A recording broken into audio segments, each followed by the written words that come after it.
Ya, baik. Selamat pagi. Salam sejahtera untuk kita semua dan salam sehat selalu. Itu doa yang lebih penting ya saat ini, Bapak Ibu. Nah, baik para peserta, pada pagi hari ini sebelum kita akan awali rangkaian acara seminar, saya akan pimpin dalam doa dan doa akan saya pimpin secara Kristiani, Bapak Ibu, dan para peserta mohon untuk Ibu Bapak yang lain berkeyakinan berbeda dapat mendukung sesuai kepercayaan masing-masing. Mari saya antarkan. Selamat pagi Bapak, terima kasih jika pada kesempatan pagi hari ini Tuhan masih berkenan untuk menyertai setiap kami dalam beraktivitas pada hari Sabtu pagi ini Tuhan. Dan sebentar kami akan melaksanakan kegiatan seminar untuk Prodi MM. Kiranya Tuhan berkenan untuk menyertai acara ini dari awal, pertengahan hingga akhir. Berkati juga para narasumber, peserta, panitia maupun sarana prasarana yang telah kami siapkan sehingga dapat mendukung jalannya acara ini dengan baik. Demikian doa permohonan kami yang jauh dari sempurna ini Tuhan, kami panjatkan dalam nama Tuhan Yesus. Amin. Nah, oke Bapak Ibu, karena dalam seminar ini saya merangkap sebagai moderator acara begitu ya, maka saya langsung saja, jadi selama kurang lebih 2 jam ke depan ya, ini acara akan saya pandu Bapak Ibu. Nah, oleh sebab itu kami akan menyapa dulu para peserta yang kali ini jumlahnya cukup banyak. Jadi hampir mencapai 300 peserta begitu ya. Dan ini berasal dari berbagai institusi, tadi sudah disinggung Pak Robi ya. Sepertinya ini minatnya atau topiknya itu sangat diminati ya. Mungkin juga karena ini tuntutan demand dari para akademisi maupun para dosen ya. Sementara ketika kita bicara publikasi itu, ya ini merupakan suatu hal yang penting ya. Rohnya para akademisi itu salah satunya publikasi gitu. Nah, saya akan sapa dulu ini mahasiswa, pesertanya ada beragam dari Prodi S1 maupun S3, dari FEB UKSW, kemudian ada dari KSP Bensilatu, PT Satya Mitra Sejahtera, Unika Sugio Pranoto, kemudian ada Sekolah Tinggi Pariwisata Said Surakarta, ya ini anak buahnya Pak Anta ya.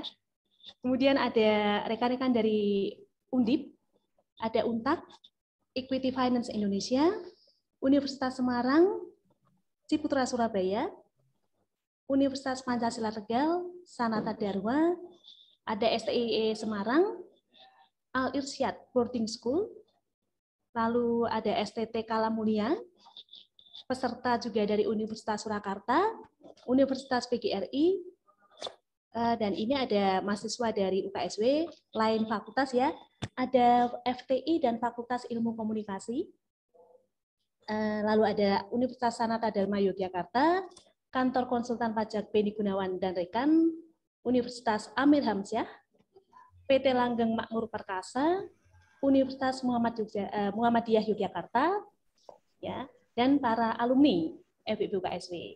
Oke, jadi ini cukup banyak antusiasnya dari para peserta kali ini. Nah, kemudian kick off online seminar ini sebetulnya merupakan apa ya, welcoming party gitu untuk mahasiswa baru Prodi MM angkatan 2021. Yang kali ini kita buka dalam 2 kelas, yaitu kelas reguler maupun profesional kelas. Nah, jadi kegiatan ini sebenarnya secara rutin kami lakukan untuk mengawali semester baru.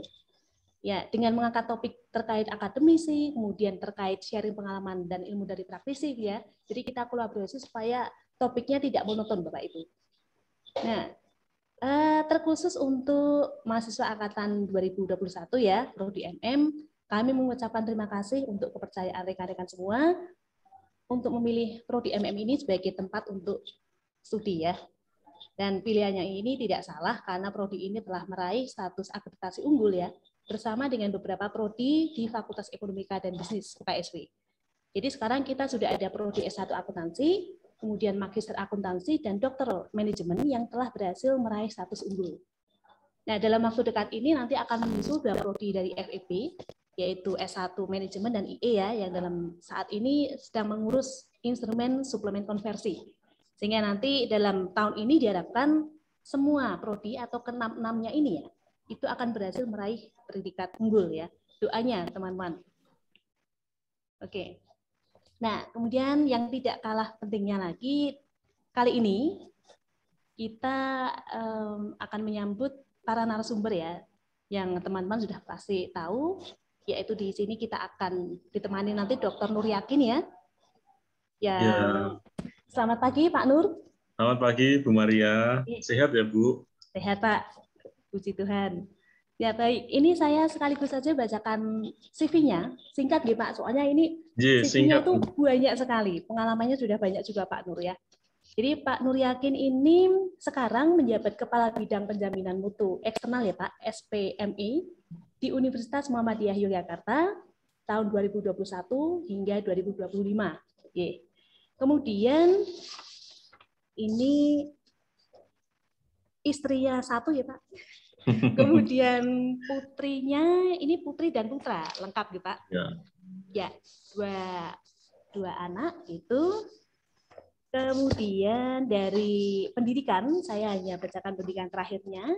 Satu Padepokan ya Pak ya, S3-nya dari Universitas Diponegoro itu. Iya Bu Maria.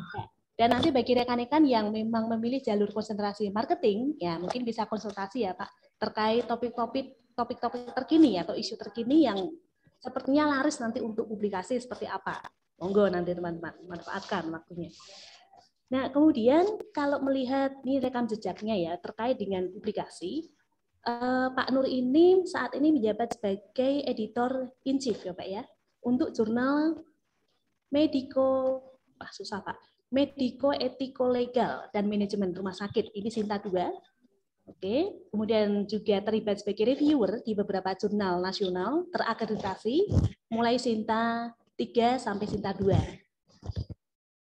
Sementara untuk publikasinya atau karya ilmiahnya beragam ini teman-teman. Jadi ada buku ya, buku monograf, kemudian ada publikasi baik yang terindeks nasional Sinta gitu maupun Scopus. Ada Q2, Q3, Q4. Nah, komplit. Mungkin nanti dalam waktu dekat Q1 ya, Pak ya. Oke. Nah, sementara untuk pengalaman organisasi, ya ini juga beragam, lebih banyak di UMS ya Pak. Suka dengan sepak bola ya Pak Nur? Sebagai salah satu pengurus dan anggota ini. Baik, mungkin itu yang bisa saya sampaikan terkait dengan background dari pembicara kita yang pertama. Kemudian yang kedua, kita sambut ini Dr. Robianto, SEMM. Ya, selamat pagi Pak Robi. Pagi. Ya, ini saya menyebutnya dokter kuadrat ya Pak ya.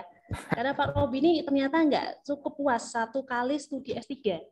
Jadi S3 pertama itu di Undip begitu, konsentrasinya manajemen keuangan ya, kita sebidang ya Pak Robi ya. Ya. Sementara ini mau istilahnya tanduk lagi ya, kalau makan kurang kenyang tanduk lagi itu mengambil S3 di Universitas Kristen Sugio Pranoto. Nah, Katolik, Universitas Katolik Sugio Pranoto. Iya. Maaf, Universitas Katolik Sugio Pranoto. Dengan bidang ilmunya ini lintas hijrah ya Pak Robi ya? Iya, betul. Ilmu lingkungan. Nah, jadi kolaborasinya mungkin kalau ketemu risetnya ini apa nanti menarik ya Pak? Semoga teman-teman yang tertarik dengan manajemen keuangan atau ilmu lingkungan nanti bisa lebih banyak konsultasi menggali ilmu ya dengan Pak Robi ini. Nah, kemudian kalau profesi ini sertifikasinya sudah beragam ya. Saya tidak bacakan semua. Namun kebanyakan ini bisa saya kelompokkan sertifikasi di bidang dana pensiun maupun pasar modal. Karena Pak Robi ini selain sebagai dosen tetap FEB UKSW, beliau juga sebagai dosen praktisi ya.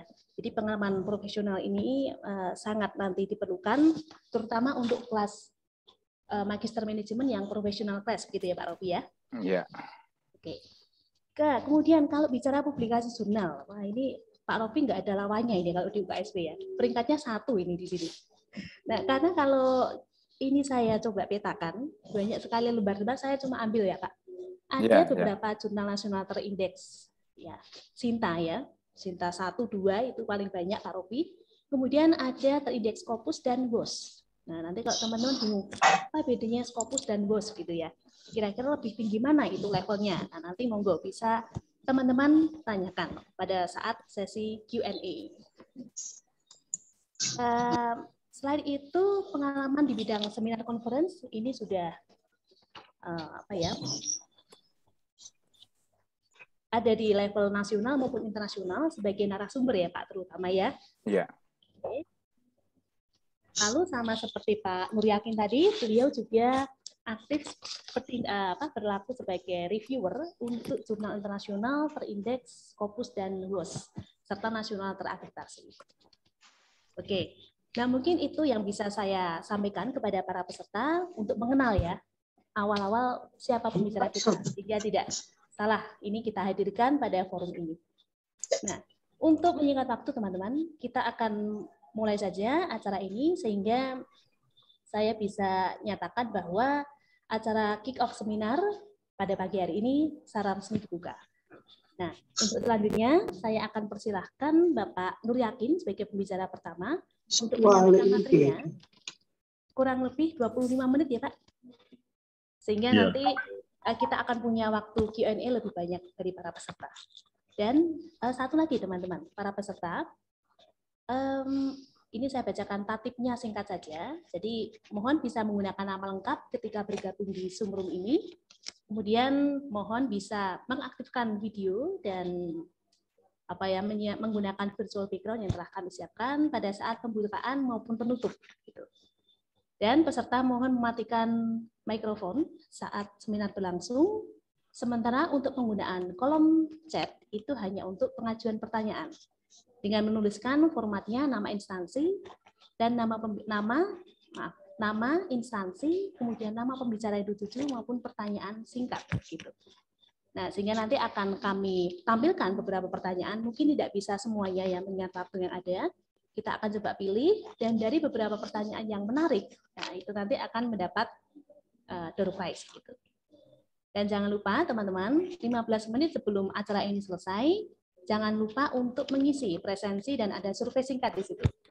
Sehingga bagi mereka yang sudah melengkapi presensi melalui link tersebut akan mendapatkan e-sertifikat secara otomatis ketika ini acara selesai. Begitu yang bisa saya sampaikan. Monggo selanjutnya saya serahkan ke Pak Nur Yakin. Ini slide kami tampilkan dari sini ya Pak Nur, nggak apa-apa? Saya aja yang share, Bu Maria. Oh, oke. Monggo Pak Nur. Iya. Oke.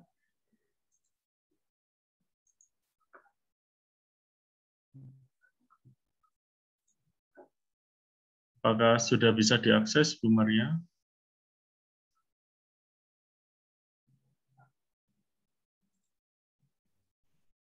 Sudah bisa diakses PPT-nya? Sudah terlihat jelas, Pak Nur. Sudah Pak Nur. Baik, terima kasih atas waktu yang diberikan Bu Maria Riarito ya selaku Ketua Program Studi Magister Manajemen UKSB. Bapak Ibu, Assalamualaikum warahmatullahi wabarakatuh. Selamat siang dan salam sejahtera bagi kita semuanya.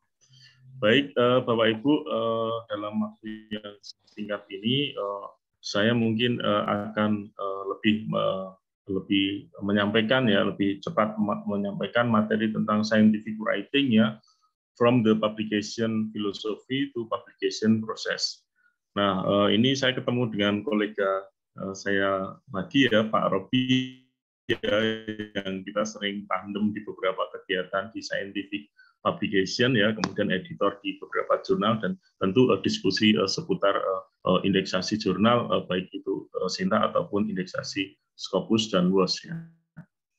Baik, ini sekilas profil singkat saya Bapak Ibu ya, nanti mungkin bisa diakses di materinya ya. Jadi topik yang saya riset seputar manajemen khususnya adalah di bidang pemasaran atau marketing ya.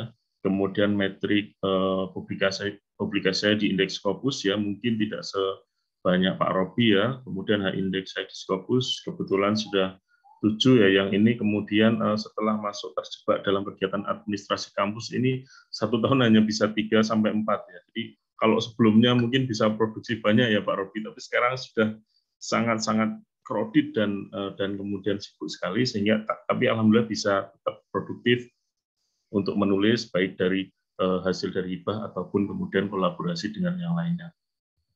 Baik, Bapak Ibu peserta workshop yang berbahagia. Jadi kalau kita ingin mempublikasikan naskah kita, marilah yang pertama kita mulai merubah mindset kita ya, dari sekedar menulis, tapi kemudian kita merubah mindset itu menjadi bahwa kalau kita ingin mempublikasikan naskah atau paper kita, itu kita awali dengan bahwa membaca artikel, ya, kemudian merujuk artikel dengan publikasi atau reputasi yang baik, ini harus kita mulai sebagai langkah awal, ya. Bagaimana kita bisa menulis atau mempublikasikan naskah kita yang punya reputasi baik, sementara rujukan, referensi, dan kemudian sumber-sumber acuan yang kita gunakan adalah jurnal-jurnal yang tentu memiliki reputasi yang kurang baik. Nah, ini kemudian ya akan ya sedikit kemudian menghambat kalau nanti kita ingin mempublikasikan naskah kita dalam reputasi jurnal yang kemudian jurnal ini memiliki reputasi yang baik. Jadi marilah yang pertama kita mulai merubah mindset kita dari sekedar publish kemudian menuju publikasi yang punya reputasi jurnal yang baik.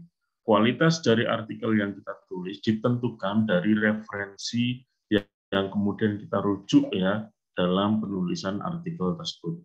Lalu kemudian berikutnya adalah kita ya berupaya untuk memilih atau mencari topik-topik yang kemudian topik ini adalah memiliki keterkaitan dengan roadmap riset kita, namun topik ini masih menjadi current isu yang penting dalam sebuah kajian penelitian ilmiah, sehingga nanti publikasi kita ini ya memiliki peluang atau potensi diterima dalam indeksasi jurnal yang tentu punya reputasi yang baik. Lalu kemudian dari mana sumbernya? Ya bisa melalui artikel review. Kemudian kita bisa memahami latar belakang materi yang akan dikaji ya. Lalu apakah paper yang ditulis ini memiliki kebaruan atau novelty ya. Lalu kita juga ingin melihat apakah ada kesenjangan dalam bidang yang kemudian akan kita kaji dalam sebuah riset gap ya, yang kemudian nanti kita harus menemukan dan kemudian membangun kemudian kebaruan dalam riset itu. Kebaruan atau novelty ini bisa beragam Bapak Ibu ya, bisa kemudian kita mengisi celah dari riset yang kemudian belum banyak dikaji tentang itu ya. Kemudian riset yang sudah ada, tapi kemudian masih terjadi kontradiksi hasil riset itu ya. Atau memang riset-riset yang kemudian kajiannya masih minim, sehingga nanti bisa kita cari sebuah position paper ya, yang kemudian menjadi celah ketika kita menulis sebuah artikel ya. Nah, memilih topik ini penting Bapak Ibu ya. Jadi kalau mungkin kita lihat ya, topik-topik yang sekarang ini banyak di riset itu seputar katakanlah misalnya sharing ekonomi ya.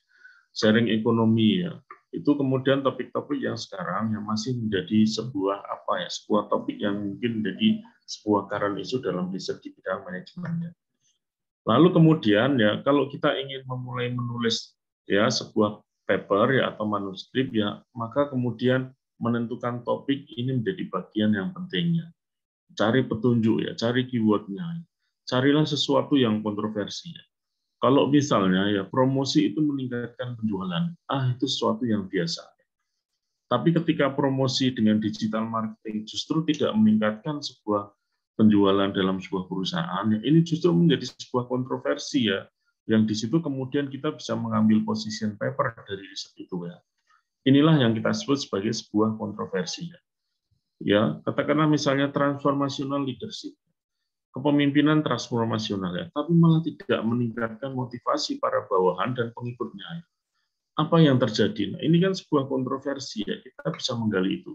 Oh, ternyata ya kepemimpinan transformasional ini tidak cocok ketika diterapkan dalam sebuah perusahaan yang basisnya ini adalah family type business ya, perusahaan berbasis kekeluargaan.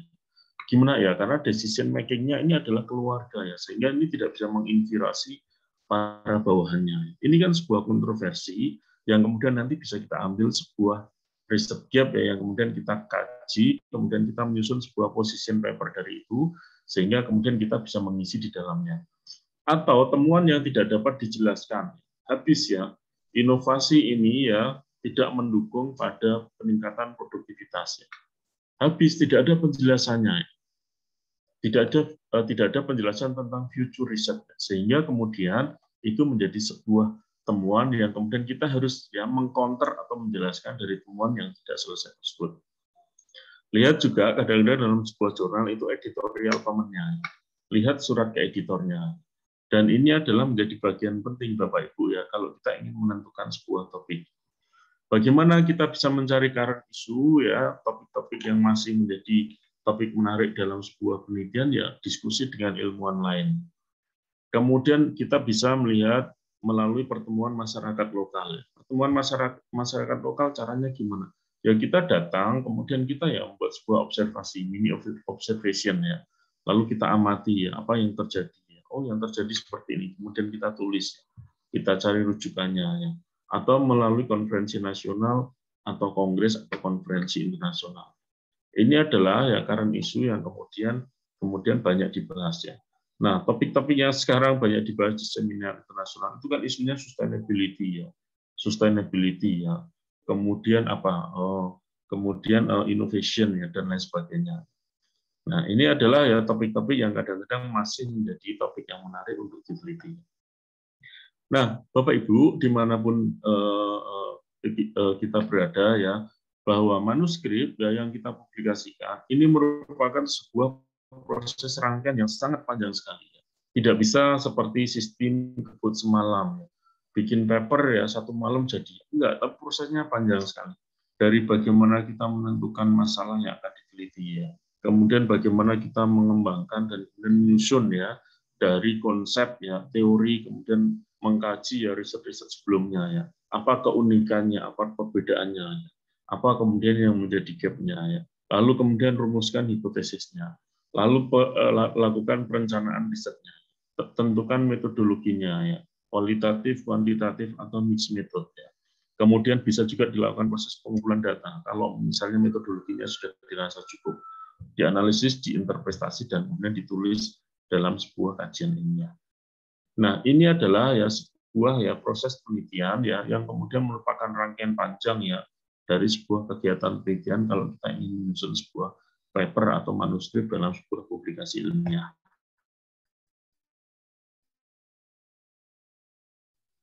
Nah, kemudian setelah menyusun sebuah manuskrip ya, caranya gimana?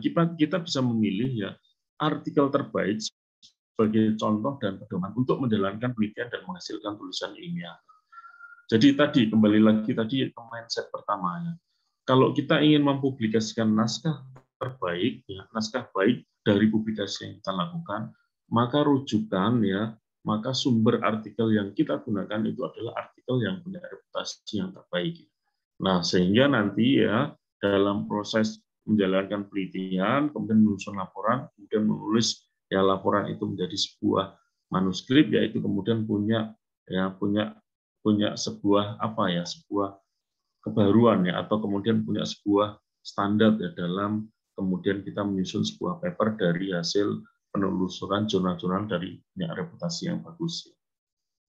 Nah, kemudian how to prepare ya riset topik. Jadi bagaimana kita menyiapkan ya topik-topik penelitian ini sebenarnya bisa kita lakukan seperti apa ya. Ya, kemudian misalnya ya ini adalah contoh-contoh ya paper yang kemudian pernah saya publikasikan ya di beberapa jurnal ya. Jadi kemudian ya seputar itu yang kemudian nanti akan kita teliti ya dalam sebuah paper dan kemudian format yang akan kita tulis di dalamnya. Nah, kemudian ya berikutnya adalah ya bahwa kalau kita ingin menghasilkan sebuah riset atau laporan riset atau publikasi yang baik ya, maka dilakukan proses perencanaan riset. Dari ya yang pertama adalah mencari artikel referensi terbaik yang tadi ya kita singgung ya. Kemudian setelah itu mengkaji ya dalam sebuah permasalahan ya kajian ya, kemudian kita lihat ya sampai kemudian kita kembangkan metodologinya, kita lakukan analisis data, kemudian kita interpretasi, dan kemudian kita tulis itu menjadi sebuah laporan, baik itu tesis ataupun publikasi ilmiah. Kalau kita menyusun tesis, ya menyusun instrumennya, itu kalau bisa kita bisa desain, ya tidak hanya menjadi sebuah tesis, ya bisa menjadi publikasi 1, 2, atau bahkan 3 paper ya, yang kemudian dari proses collecting data yang sama ya dalam sebuah proses penelitian. Sehingga output-nya ini lebih ya. Jadi sekali lagi ya, basis dari penelitian kita sekarang ini bukan output-nya ya, tapi outcome-nya. Ya. Kalau kita riset, output-nya adalah tesis atau publikasi, ini ya sekarang sudah menjadi sesuatu yang keharusan. Ya, tapi kemudian yang akan datang ini adalah outcome-nya. Dari riset kita, apa yang dihasilkan? Apakah bisa dilakukan proses hilirisasi ya? Kemudian kalau itu berupa prototipe produk, ya apakah kemudian nanti bisa dipatenkan produk ini memberikan manfaat bagi masyarakat dan lain sebagainya. Jadi kalau kita hanya riset hasil outputnya itu tesis, itu sudah kuno ya, sudah dahulu ya. Kemudian beberapa waktu yang lalu adalah publikasi, tapi sekarang sudah mengarah ke outcome ya. Nah, ini yang perlu kita rencanakan. Nah, kemudian kita juga bisa melihat ya proses itu ya mencari referensi dari jurnal-jurnal terindeks ya. Nanti mungkin Pak Robi akan menjelaskan lebih detail lagi ya. Jurnal indeks ini banyak sekali, ada Scopus, ada ya kemudian terindeks, kemudian Web of Science ya, kemudian ada katakanlah misalnya Education Abstract ya, Psikologi Abstract ya, ada Google Scholar ya, ada Copernicus dan lain sebagainya. Ini hanya sebuah mesin pengindeks. Dari jurnal-jurnal indeks inilah yang kemudian nanti akan kemudian kita gunakan rujukan ya kalau kemudian kita menulis sebuah paper atau artikel. Nah, saat ini jurnal terindeks yang kemudian punya reputasi yang baik ya, yang diakui secara internasional ya, dan kemudian secara nasional juga itu adalah dua ya, Scopus dan kemudian Web of Science. Dua-duanya bagus ya, tapi kemudian pemeringkatannya ini berbeda antara Scopus dengan Web of Science. Jurnal yang Scopus ya tidak semuanya masuk di Web of Science, begitu juga sebaliknya ya. Tapi jurnal yang masuk di Web of Science ini kemudian mayoritas bagian besar ini diindeks oleh Scopus yang diindeksnya.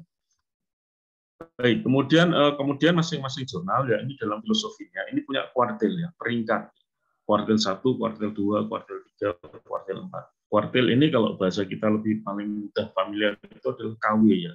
Jadi kalau misalnya kita beli barang KW berapa? KW 1, KW 2, KW 3, KW 4. Semakin KW-nya besar ini bukan semakin baik ya, tapi semakin sebaliknya. Begitu juga dengan kuartil jurnal. Kuartil 1, kuartil 2, kuartil 3 dan kuartil 4. Basic dari kuartil ini adalah ya impact factor dan kemudian citation ya. Semakin banyak jurnal di citation ya, kemudian dia akan berada pada pemeringkatan kuartil 1 atau kuartil 2. Begitu sebaliknya ya. Tapi tidak semua ya, tidak semua jurnal kuartil 1 ini tentu semuanya punya reputasi yang bagus, tidak ya. Kadang ada jurnal yang masuk di kuartil 1 ya, kemudian beberapa tahun kemudian mereka terdiscontinue, terdelisting oleh Scopus ya. Ini sebuah fenomena yang biasa ya dalam pemeringkatan sebuah jurnal ya. Nah, kemudian ini ya komponen kalau kita menulis sebuah manuskrip atau paper ya, jadi biasanya formatnya yaitu kita menyebutnya sebagai IMRAT. Ini format baku ya dalam sebuah paper atau dalam sebuah manuskrip ya. Ini adalah introduction ya, M-nya adalah metode, R-nya result dan kemudian discussion. Adapun yang lainnya ini adalah sebagai ringkasan ya atau mungkin sebagai gambaran dari 4 bagian inilah yang kita sebut sebagai IMRAT. Introduction, metodologi, hasil, dan pembahasan. Judul ya, kemudian ini biasanya kan lebih sederhana ya, menarik. Tapi kemudian sederhana dan menarik, ini kemudian nanti merangkum ya semua isi yang ada dalam sebuah jurnal. Autor ya, identitas penulisnya, abstraknya ya, summary-nya ya, format jurnal satu dengan jurnal yang lainnya, ini tentu berbeda ya. Kata kunci keyword. Keyword ini bukan sebuah bukan sebuah penerjemahan dari judul yang kita tulis, enggak ya. Keyword ini adalah bagian-bagian penting ya, bagian-bagian kunci yang ada dalam paper kita ya, sehingga keywordnya ini nanti mudah dicari orang ya. Baik lewat Google ya, baik melalui mesin pengindeks yang lainnya ya. Kata kuncinya ya keyword ya, yang kemudian nanti memudahkan para peneliti lain ya kemudian untuk mencari bagian itu. Lalu referensi ya.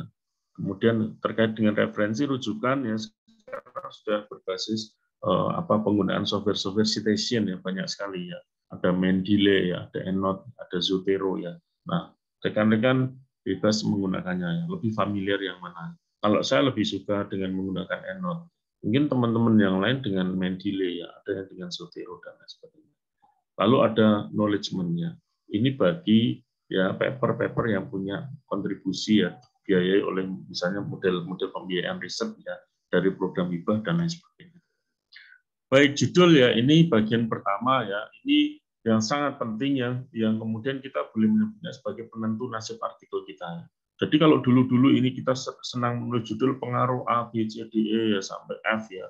terhadap ini dengan moderasi ini dulu ya. Sekarang kayaknya jurnal-jurnal yang reputasi bagus itu tidak begitu suka ya, bukan tidak begitu suka ya, tapi tidak menunjukkan bahwa itu papernya adalah ada sebuah kebaruan. Biasanya kan exploring ya, developing ya, constructing ya. Jadi model-model seperti itu ya, kemudian yang kemudian menjadi menarik ya dalam sebuah paper ya. Kemudian pilih yang menarik perhatian, menggambarkan akurat isi manuskrip, lalu membuat orang ingin membaca lebih jauh dari paper kita.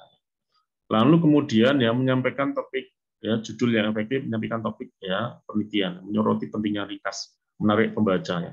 Kemudian ada searchable ya. Ini juga penting Bapak Ibu semuanya ya. Jadi keyword dan searchable ya. Jadi kalau kita bikin judul ya, ini sesuatu yang wah, tapi orang akan mencari itu. Kenapa Pak? Ya karena itu nanti punya potensi bahwa artikel kita dirujuk banyak orang ya, kemudian citasinya tinggi ya. Artinya ya impact faktornya ya, ini kemudian kontribusinya penting ya. Kontribusi penting dalam sebuah hasil dari sebuah outcome ya, dari sebuah penelitian, output dari sebuah penelitian.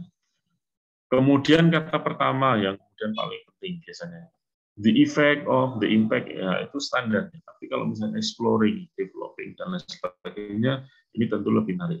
Bisa ditentukan sebelum atau setelah manuskrip ditulis. Jadi kadang-kadang ya saya sering ya kalau mahasiswa saya ya MM atau mahasiswa S3 itu bimbingan ya, itu selalu ya Pak judulnya saya rubah. Ya Pak judulnya saya rubah. Kalau dia seperti itu biasanya nggak saya balas. Jangankan Anda minta dirubah, saya aja nanti bisa merubah judul Anda ya, sesuai dengan isinya. Jadi topik itu sudah kita temukan, ya judul nanti bisa berkembang. Lalu kemudian konten di dalamnya itulah ya nanti yang akan kemudian menentukan dari judul yang akan kita tentukan dalam sebuah artikel. Judul bukan kalimatnya, tidak ada titik yang setelah judul. Jadi biasanya simpel-simpel sekali. Abstrak ya, ini kemudian ya kebanyakan akan melihat bagian-bagiannya. Nah, kemudian bersih guide for author ya, terstruktur ya. Kemudian abstrak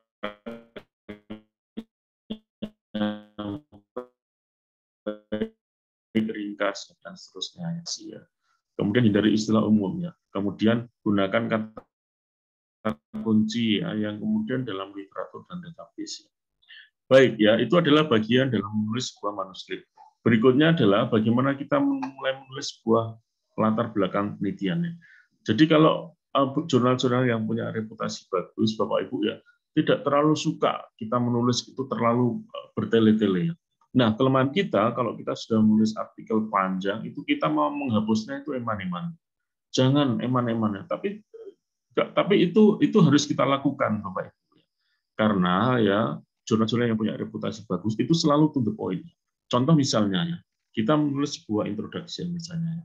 Jadi menulis sebuah introduction misalnya, itu kan kemudian tidak terlalu suka ya. Teknologi informasi berkembang begitu pesat ini hal enggak ya. Nah, coba kita lihat ya. Ini salah satu artikel saya ya. Ini selalu saya langsung bilang ya di introduction-nya, the study ya, the study in this research is will ya based on the difference of research. Jadi ini studi ini ya mengkonfrontasi, ya mengkonfirmasi ya perbedaan hasil-hasil riset sebelumnya ya bahwa ini itu sebenarnya meningkatkan, tapi ini malah justru enggak ya menjawab penelitian-penelitian sebelumnya yang ini menjadi kontradiksi dari hasil penelitian. Jadi harus seperti itu Bapak Ibu ya. Kalau kita datar-datar saja ya, bagaimana editor itu akan membuat riset itu menjadi sesuatu yang menarik ya. Jadi buatlah ya introduction itu semenarik mungkin ya, sehingga itu kemudian menarik bagi belum pembaca ya, menarik ya bagi ya editor jurnal, sehingga editor jurnal ini akan memberikan kata yes ya, kemudian untuk dilanjutkan proses review ke reviewer ya. Kalau nggak begitu menarik ya kita nggak mau, pasti kita akan bilang reject ya, nggak menarik dan seterusnya. Jadi introduction bisa bermula dari fenomena ya, tapi fenomena itu jangan kita mengada-ada panjang 3-4 paragraf. Nggak begitu penting ya, itu kan hanya cerita kita. Lalu awali juga dengan research gap atau teori gap. Nah, kemudian ya ini adalah contoh-contohnya membangun sebuah introduction ya berawal dari research gap. Ini juga ya fenomena masalah research gap yang kemudian juga dijelaskan ya. Ini kadang-kadang background-nya kita buat juga sama ya. Ini juga sama ya. Ini juga sama literatur review-nya. Nah, kemudian dalam menyusun literatur review bagian kedua, Bapak Ibu, upayakan kita menjelaskan posisi kita. Kan si A bilang begini sih, ya udah kita kemudian sebut sebagai posisi paper. Posisi artikel kita ini lebih condong ke risetnya siapa. Risetnya si A boleh ya. Kemudian kita mendebat risetnya si A. Beranilah kita dalam menyusun state of the art-nya. Jangan yang datar-datar saja ya. Kalau datar-datar saja ya itu kurang menarik bagi seorang editor dan reviewer.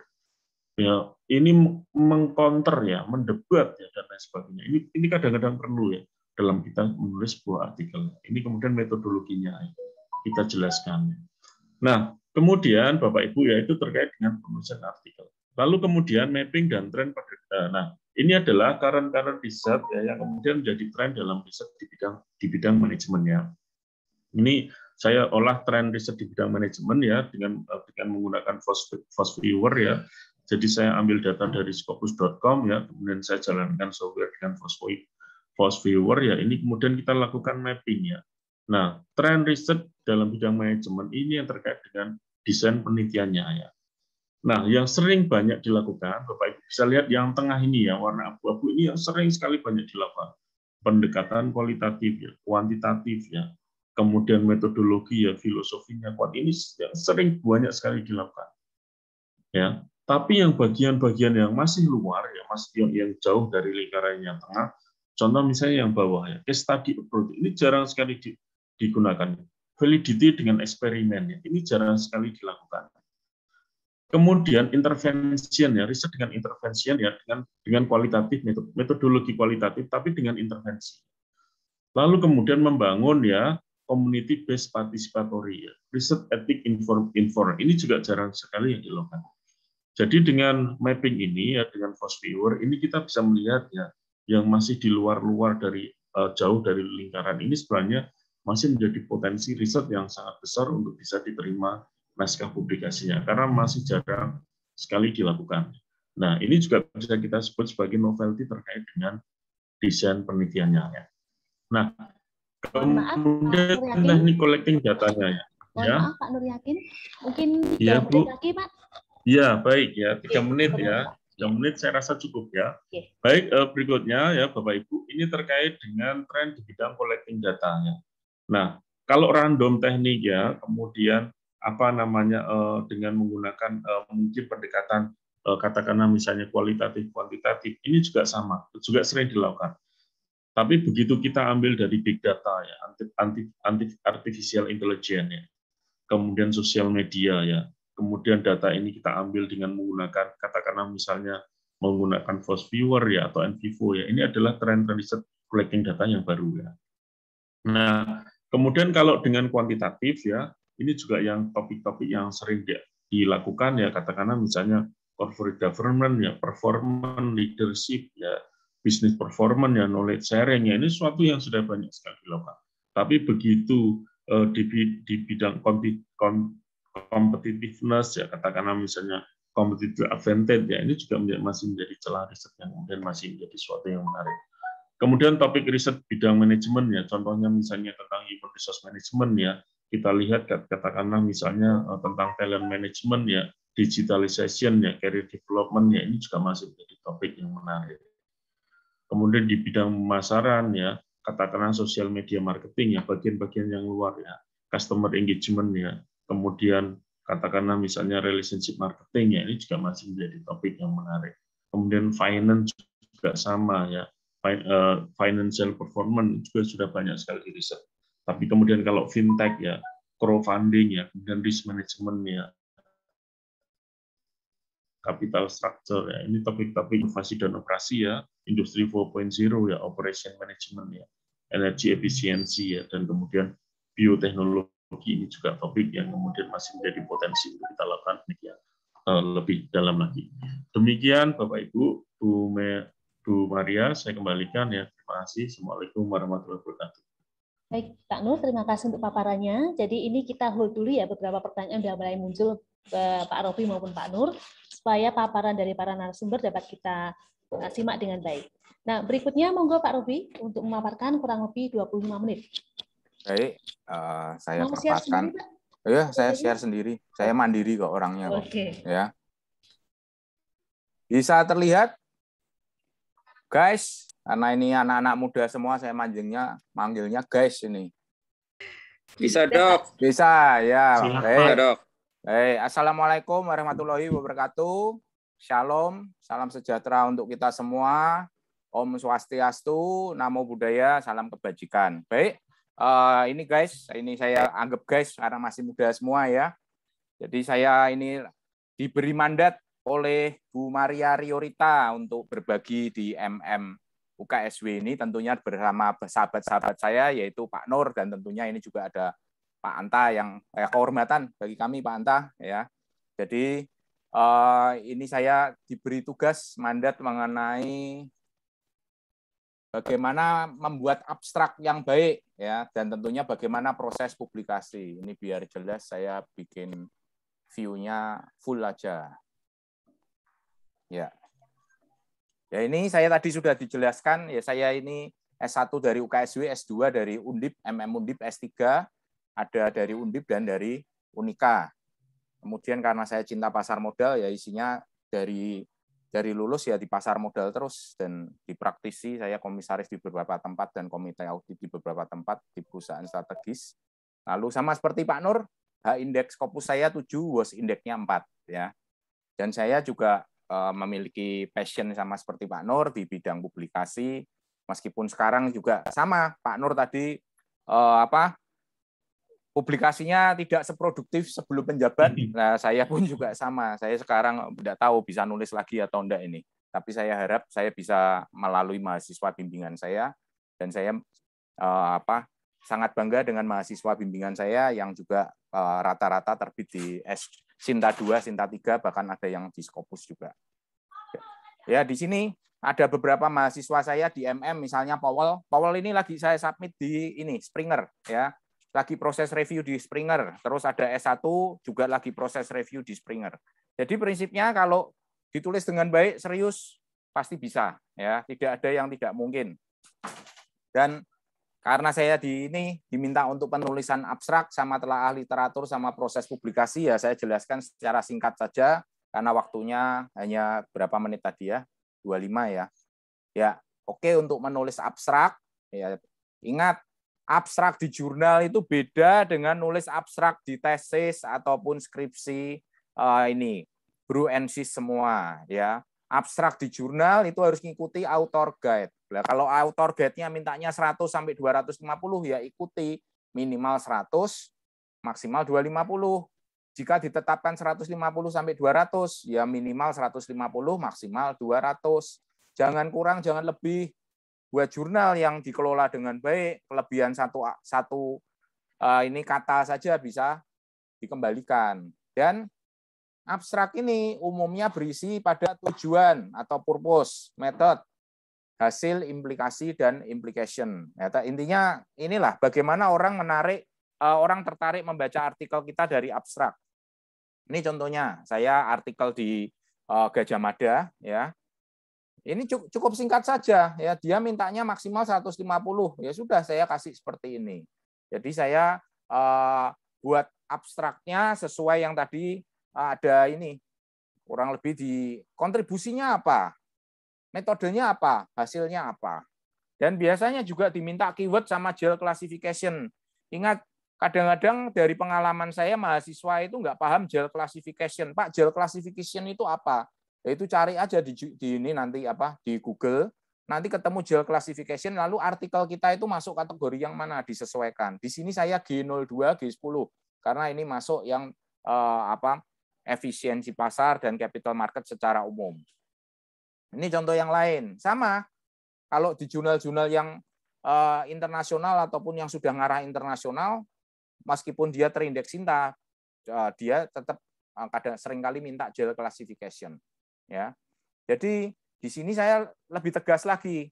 Di abstrak langsung, di study scrutinize the potency of gold and bond. Jadi penelitian ini menelaah potensi dari emas dan obligasi sebagai aset raman, ya.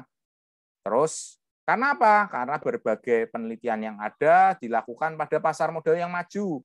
Ingat, saya ini orang pasar modal, jadi taunya hanya pasar modal. Taunya keuangannya pun spesifik pasar modal. Maka tulisan saya ya pasar modal semua. Jadi mohon maaf kalau saya ngasih contohnya jurnal-jurnal saya yang di pasar modal semua, ya.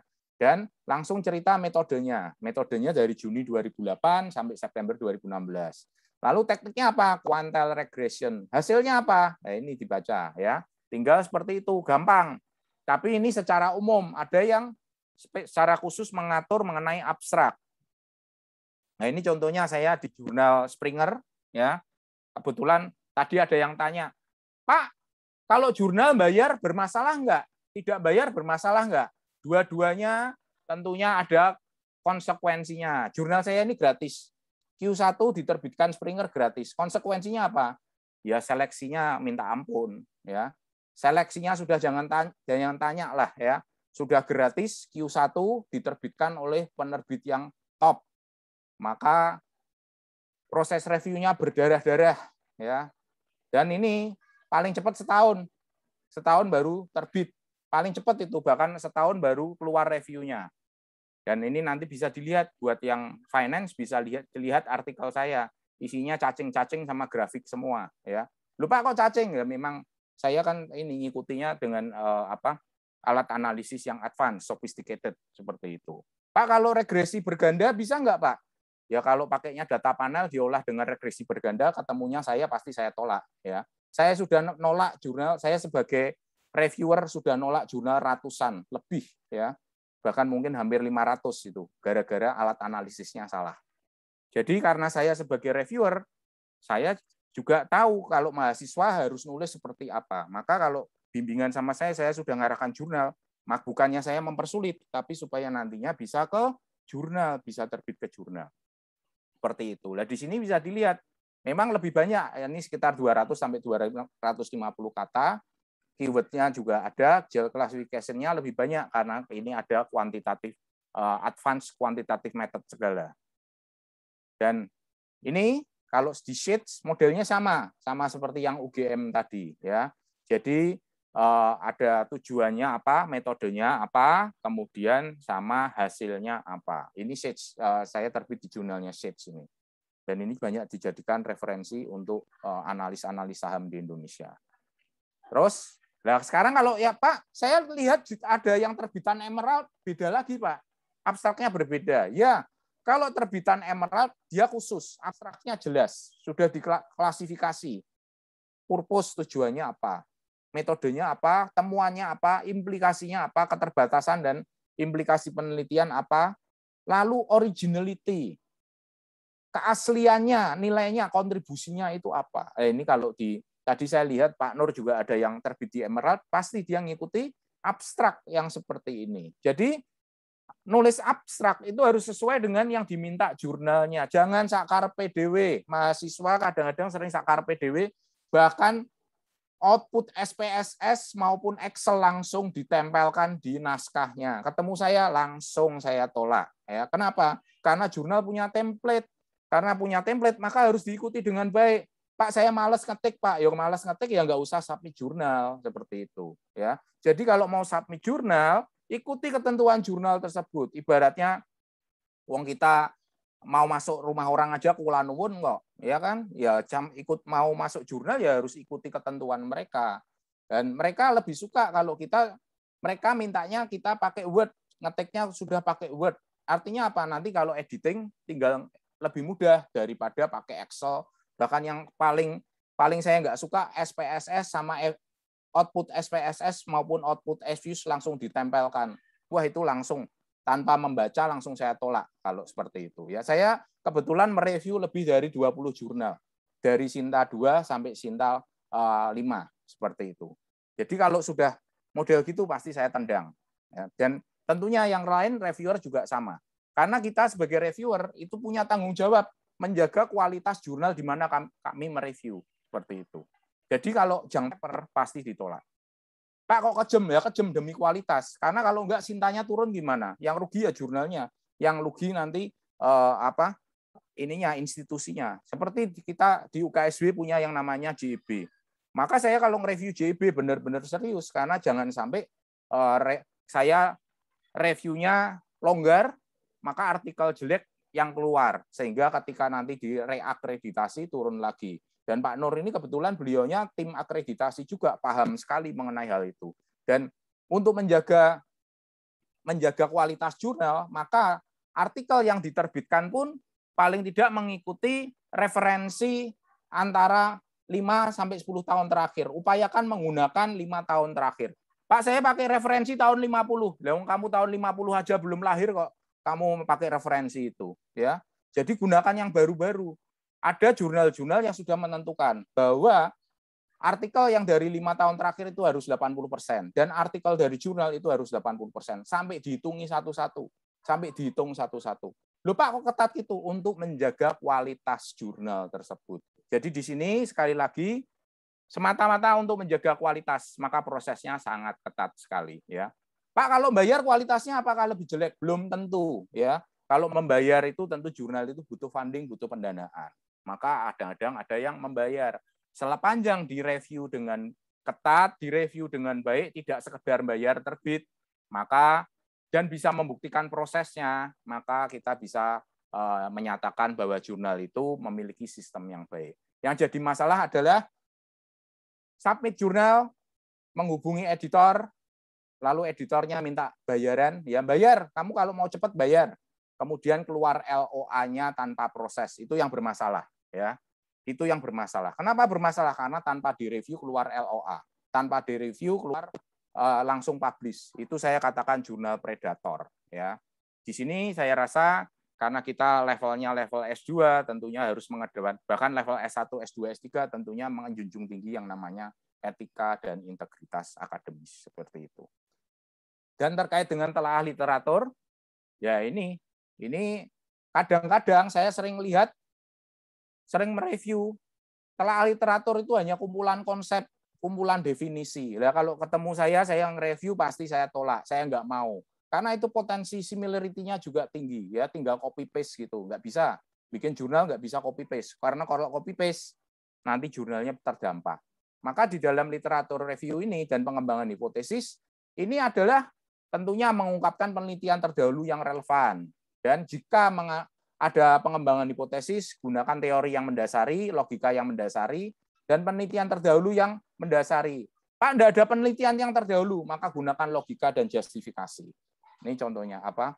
Bisa dilihat, dan penting ya, ini yang tadi saya ungkapkan, bukan hanya definisi konsep dan teori, ya. Dan ini harus berisi sintesis hasil perenungan penulis dalam merumuskan teori, konsep, dan penelitian terdahulu. Dan ini bisa menjadi dasar pisau analisis. Contohnya ini, saya punya artikel yang tadi terkait dengan valuasi saham. Nah ini, saya ya tentunya membaca berbagai artikel jurnal, tentunya yang baru-baru, yang relevan, kemudian saya artikulasikan. Seperti apa lah ini? Ini adalah dari perenungan berdasarkan hasil yang saya lakukan, hasil perenungan yang saya lakukan tadi. Jadilah, valuation is an estimate of value.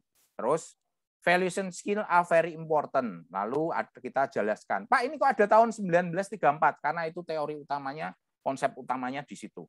Ya, ini intelligent investor. Kan yang bikin intelligent investor itu Benjamin Graham. Ya, maka kalau valuasi saham pasti ngikutnya Benjamin Graham tersebut. Nah, ini kita melihatnya seperti ini, ada ketidakkonsistenan, ada keuntungannya seperti apa. Nanti slide-nya ini sudah saya kasih ke panitia, nanti tentunya bisa minta panitia. Yang lain lagi, ini artikel saya di Gajah Mada, ya Gamma JB. Saya enggak ngomong ini, behavioral finance adalah enggak. Saya ngomong behavioral finance is relatively a new branch of economics. Menurut siapa? Sawinski. Lalu ngomong bahwa behavioral finance ini bisa dipengaruhi banyak hal, dan penelitian-penelitian yang ada, misalnya Beckman menemukan bahwa dalam aset manajemen ada perbedaan-perbedaan yang spesifik berdasarkan negara di mana pasar modal itu ada. Dan ini mempengaruhi perilaku investor. Contohnya apa? Tentang ketahayulan. Nah, di Indonesia sendiri ada ketahayulan, yaitu Jumat Kliwon. Maka saya neliti Jumat Kliwon. Dasarnya apa? Oh, dasarnya mereka ada Friday the 13th. Kalau di Judeo-Christian belief, kepercayaan ini Kristen ataupun yang terkait sama Judeo-Christian belief ini, maka dia ada Friday the 13th. Lalu kalau Oriental, dia paling nggak suka angka 4, tapi paling suka angka 8. Karena kalau di Eja itu seperti keberuntungan, Pak, Fu, ya, jadi keberuntungan seperti itu. Jadi hal-hal seperti ini adalah dari perenungan kita, nggak cuma copy paste. Dan jadi tadi bagaimana menulis abstrak, bagaimana menulis literatur review, sekarang prosesnya, ya, bagaimana proses kita menuju jurnal nasional terakreditasi. Ingat, MM ini tuntutannya adalah terbit di jurnal nasional terakreditasi. Kalau S3 harus di jurnal minimal terindeks Scopus atau jurnal internasional bereputasi, ya. Dan ini saya ingatkan, jelas, Pak, kok sulit sekali toh Pak, dasarnya apa? Ya dasarnya Permenristek Dikti ini ya.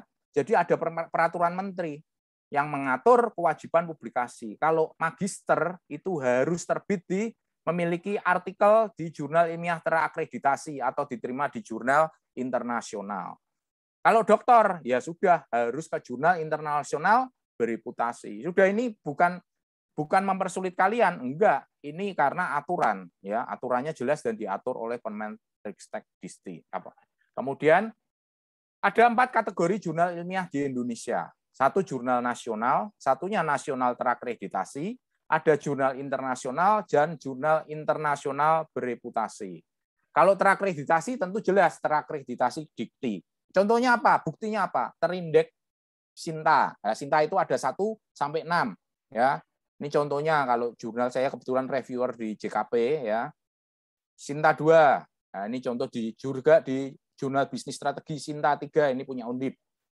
Nah, ini kalau yang kriteria jurnal internasional tentu diterbitkan dengan bahasa PBB. Dan reviewnya dari berbagai negara, artikelnya dari berbagai negara. Ini kriteria jurnal internasional tentunya diterbitkan secara teratur, tidak terkendala dana, tapi pada prinsipnya tentu akan ada yang namanya artikelnya dominan, ya, berupa dari artikel orisinil hasil penelitian, bukan sekedar review dan ulasan, dan tentunya memiliki tingkat penolakan yang tinggi. Nah, ini kualitas jurnal internasional tadi. Pak, ngelihat kualitasnya apa ya? Biasanya kalau di luar negeri ada juga EBDC, ya, mengklasifikasikan A+, A, B, C. Tapi kalau secara umum kita melihatnya dari Journal Citation Ranking, JCR itu, ya. Kemudian dibuat berdasarkan distribusi impact factor. Nanti sudah disebut Pak Nur, ada Q1, Q2, Q3, Q4. Itu paling tinggi, paling baik, ya, Q1 paling baik. Dan kualitas jurnal nasional terakreditasi itu dibagi 6. Ada Sinta 1, 2, 3, 4, 5, 6, ya. Pak, yang paling susah yang mana ya? Tentu Sinta 1, ya. Tapi kalau kalian yang mahasiswa S2 bisa terbit di Sinta 2 itu luar biasa. Tapi mahasiswa saya S1 itu rata-rata terbit di Sinta 2 sekarang. Jadi kalau mahasiswa saya S1 aja bisa, yang S2 pasti bisa, yang S3 lebih-lebih pasti bisa. Pak, kok bisa Pak mahasiswa S1 kok bisa terbit di Sinta 2? Karena dari awal sudah disetting, diarahkan. Ngarahkannya gimana Pak? Ngarahkannya dengan disiplin yang ketat. Harus pakai EndNote atau Mendeley, bebas salah ketik, kemudian alat analisisnya harus advance, dan tentunya riset gap dan kontribusinya jelas. Semuanya seperti itu. Dan artikelnya ini menggunakan referensi yang terbaru. Dan artikelnya kebanyakan dari jurnal internasional bereputasi dan minimal jurnal Sinta 2, seperti itu. Jadi nggak ada pakai referensi skripsi, itu nggak ada, ya. Nggak mau saya. Itu sangat berdampak bagi jurnal, ya. Jadi semuanya harus menjaga kualitas. Tolong ini adminnya kalau ada yang tidak mute, mengganggu, tolong di ini ya, tolong di mute ya, supaya tidak mengganggu peserta yang lain. Dan jurnal dengan penulis itu simbiosis mutualisme. Jadi jurnal itu butuh kalian, sebagaimana kita butuh jurnal. Jadi editor kenapa kok harus selektif? Karena jurnalnya ingin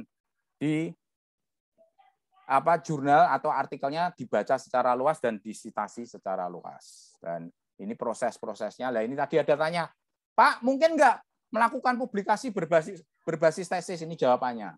Sangat mungkin, tapi ada rambu-rambu yang harus diikuti. Saya pernah nemu, saya sebagai reviewer, ada tesis yang disubmit ke jurnal. Submitnya bentuknya tesis, bisa bayangin tesis 100 halaman disubmit ke OJS-nya jurnal. Ya sudah saya decline toh, nggak bener kayak gitu. Wong kita ada yang namanya ini kok auto guideline, ada yang namanya jurnal template, kok dia seenaknya saja ngasih ini ngirim dalam bentuk tesis, ya ada kata pengantarnya segala. Itu benar-benar nggak niat kalau itu ya. Memangnya untuk lulus hanya butuh yang namanya LOA bukti submit ya. Yang untuk lulus itu butuhnya LOA dan publish kan gitu.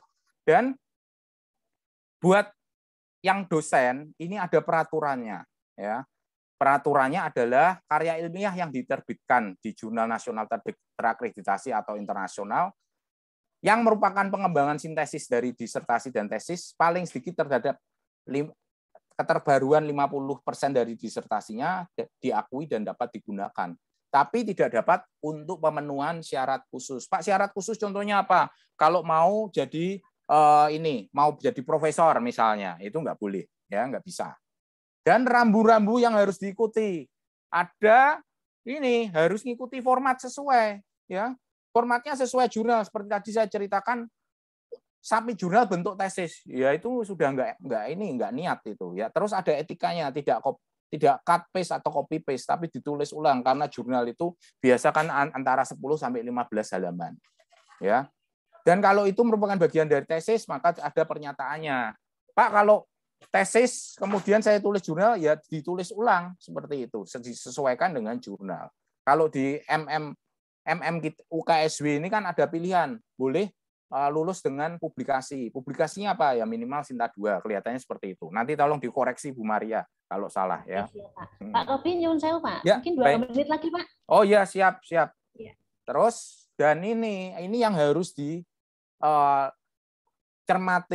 dan sebagian besar referensi harus dari jurnal. Upayakan jurnal terbaik, jurnal terbaru dan upayakan jurnal internasional yang baik. Ya kalau enggak Sinta 2. 80%. Pak, saya buku, Pak dari skripsi, Pak dari tesis. Udahlah, janganlah ya. Kita ini kan menjaga kualitas. Ya. Kemudian referensinya terkini. Kalau bisa kurang dari 5 tahun.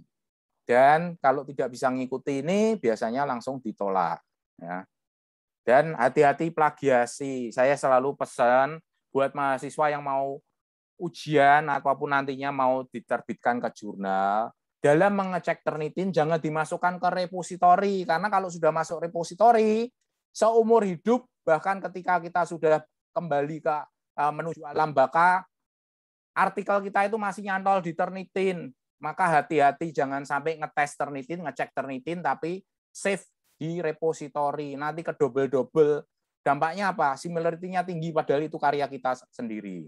Ya, di jurnal itu sering terjadi, ngeceknya di UKSW, terus submit ke jurnal yang lain, kelihatan nanti similarity tinggi dari UKSW, padahal itu punya kalian sendiri. Jangan sampai hal konyol ini terjadi. Dan ya kalau Pak saya nggak punya Turnitin, ya pakai plagiarism checker dulu lah ya. Di sini ada mahasiswa saya S1 yang sekarang ngambil S2 seperti Auberta. Auberta itu punya jurnal 2 itu ya. Sinta berapa itu sama Sinta 2. Terus ada juga ini Yahya Sinta 3, itu saya lihat tadi ada beberapa. Ya, kalau mahasiswa yang sudah sama saya biasanya dia sudah biasa nulis jurnal, minimal Sinta 2 itu bisa. Dan gunakan EndNote Mendeley tadi. Ya, mungkin demikian Bu Rio. Jadi mahasiswa S1 pun bisa terbit ke jurnal Scopus. Ini contoh-contohnya ya. Ini mahasiswa MM dan ini mahasiswa S1. Kemudian ini mahasiswa S1 bisa Sinta 2, ini mahasiswa S1 bisa Sinta 2. Dan ini yang punyanya Powell sama punyanya ini Fanny. Fanny S1 saya terbitkan, saya proses di Springer. Powell juga terbit di saya proses untuk terbit Springer. Jadi semuanya mungkin, ya semuanya mungkin selama kita mau berusaha. Demikian, semoga bermanfaat. Jika ada pertanyaan maupun komentar, silakan saya kembalikan Bu ke Bu Maria Riorita. Silakan. Terima kasih. Baik, terima kasih Pak Robi untuk paparannya yang menarik. Nah, jadi kalau teman-teman semua ya, bro and sis gitu. Kalau bisa saya buat risalah dari materi yang dipaparkan oleh kedua narasumber, Dr. Nur Yakin dan Dr. Rubianto, yang pertama adalah perlu ya ada trik dan tips gitu mencari posisi riset. Karena kalau kita bicara proposal riset maupun ide penelitian ya, maupun draft manuskrip nantinya, yang paling penting itu adalah bagaimana nanti rumusan novelty atau kebaruan ini yang akan ditawarkan dari ide riset kita. Nah, tadi Pak Nur Yakin sudah mencoba memberikan tipsnya, jadi ada beberapa alternatif. Yang pertama adalah mengisi celah riset-riset yang sudah ada. Biasanya itu bisa teman-teman baca pada keterbatasan dan saran riset mendatang, gitu ya. Kemudian yang kedua adalah dari kontradiksi atau inkonsistensi hasil riset sebelumnya, gitu. Jadi apa yang belum tersentuh oleh riset sebelumnya itu bisa teman-teman ambil sebagai posisi riset Anda. Yang ketiga adalah Anda ini perlu kemampuan khusus mungkin ya, mencari rare atau keunikan yang belum pernah ditonjolkan atau dibahas oleh riset sebelumnya gitu. Sehingga seperti barang langka ya, kalau topik ini jarang disentuh, kemungkinan ini akan berpeluang untuk diterima di jurnal yang bereputasi gitu. Nah, kemudian yang kedua, tadi dipaparkan bahwa hasil penelitian teman-teman yang kebanyakan mahasiswa ini jangan hanya berhenti pada output berupa tugas akhir, baik itu skripsi, tesis maupun disertasi ya. Itu sudah kuno begitu. Nah, namun diharapkan jangkauan luarannya, gitu, outcome-nya itu lebih bervariasi. Mungkin yang paling sederhana itu publikasi ilmiah ya. Bisa nanti pilih ya kalau kita sarankan sih internasional bereputasi atau minimal nasional terakreditasi gitu ya. Kemudian dilihat juga nanti dari jumlah citasinya, kemudian bisa memunculkan hak cipta atau haki, prototype ini yang biasanya untuk fakultas apa ya, teknik atau eksak gitu, prototipe teknologi maupun buku nama monograf dan lain-lain. Nah, kemudian yang ketiga yang tadi saya highlight gitu, ketika teman-teman nanti akan mencoba submit ke jurnal sasaran, sebisa mungkin ikuti authors guideline-nya ya. Tadi sudah dicontohkan oleh Pak Robi, seperti kalau kita bertamu ke rumah orang ya, minimal kita tahu tata keramanya. Jadi begitu kita mau submit ya cek dulu panduan untuk penulis itu apa. Sebisa mungkin itu harus dipenuhi oleh teman-teman. Selain tidak kita mengesampingkan mutu dari tulisan itu juga penting ya teman-teman. Dan yang keempat, ini jangan lupa tentang etika publikasi. Supaya istilahnya itu nanti penulis tidak menanggung dosa akademik ya. Jadi apabila di kemudian hari terlibat kasus plagiasi, ini buntutnya nggak panjang teman-teman. Nah mungkin itu yang bisa saya paparkan mengenai rangkuman dari kedua narasumber.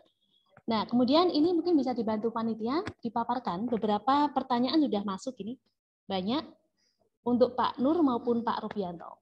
Mungkin yang pertama, tadi dari pertanyaan yang disampaikan beberapa tidak langsung sudah dibahas oleh Pak Robi maupun Pak Nur ya, sehingga kami bisa skip. Untuk pertanyaan Yersi tadi dari tanggapi Pak Robi langsung, kemudian saya langsung ke De Glorian. Ini mahasiswa MM kita ya. Jadi pertanyaan ditujukan kepada Bapak Nur Yakin, bisakah kita publish jurnal atau tesis berbarengan Pak? Dengan misalkan tulis buku dan judulnya sama ya dengan tesis kita. Monggo Pak Nur.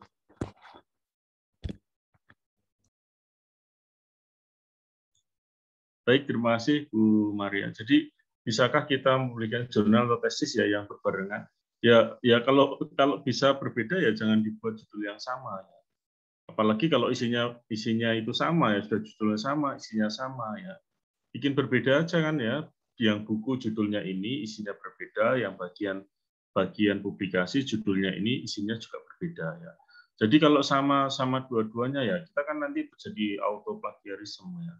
Subcitation ya, kalau istilah agak kasar lagi itu teman-teman nyebutnya auto predatory ya, jadi mempredator diri sendiri ya, yang itu kemudian harus kita hindari ya.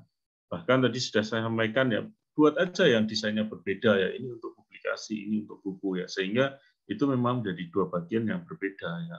Dan kemudian disitulah nanti rekognisi kita ya dalam menyampaikan laporan penelitian baik itu untuk tesis ataupun buku ataupun untuk publikasi. Itu Bu Maria ya.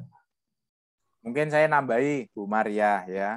Kadang-kadang ini buat teman-teman yang dosen ini seringkali ngikuti conference ya. Wah, saya mau ikut conference Pak, artikelnya ini Pak. Nah, ikut conference, masuk ke proceeding. Terus, wah saya ini eman-eman naik conference toh. Terus artikel yang sama dimasukkan ke jurnal. Akhirnya di proceeding keluar, di jurnal keluar. Nah, ketika PAK jadi masalah ya. Kenapa?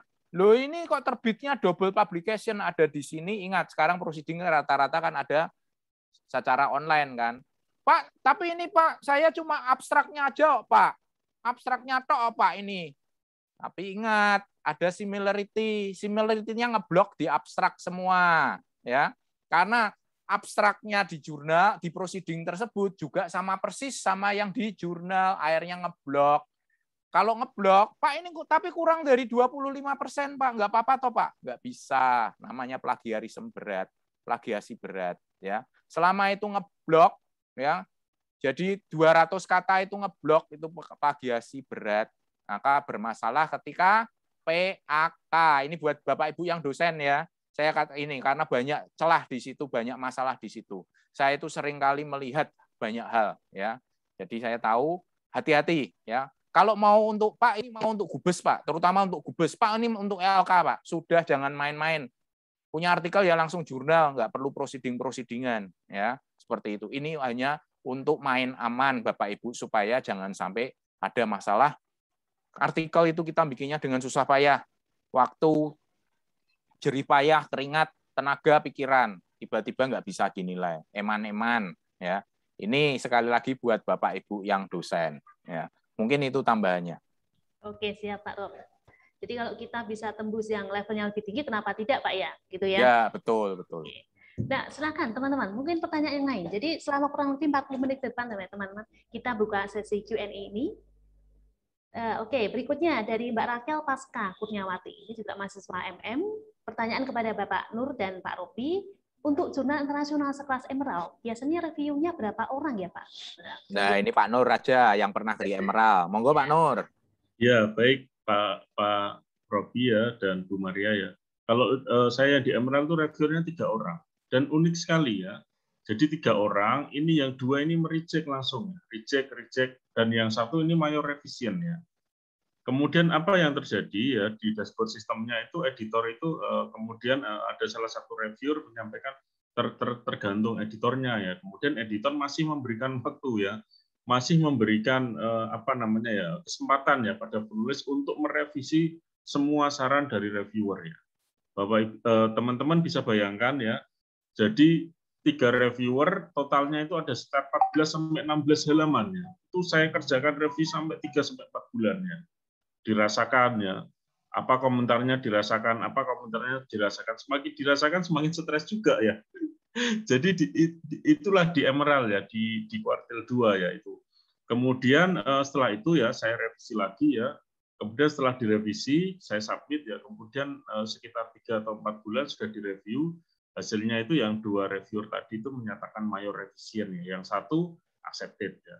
Kita revisi lagi, kemudian setelah itu dinyatakan accepted ya. 4 kali revisi ya, dan kemudian 4 kali revisi, 3 kali reviewer ya. Tapi dari situlah memang kita belajar banyak ya.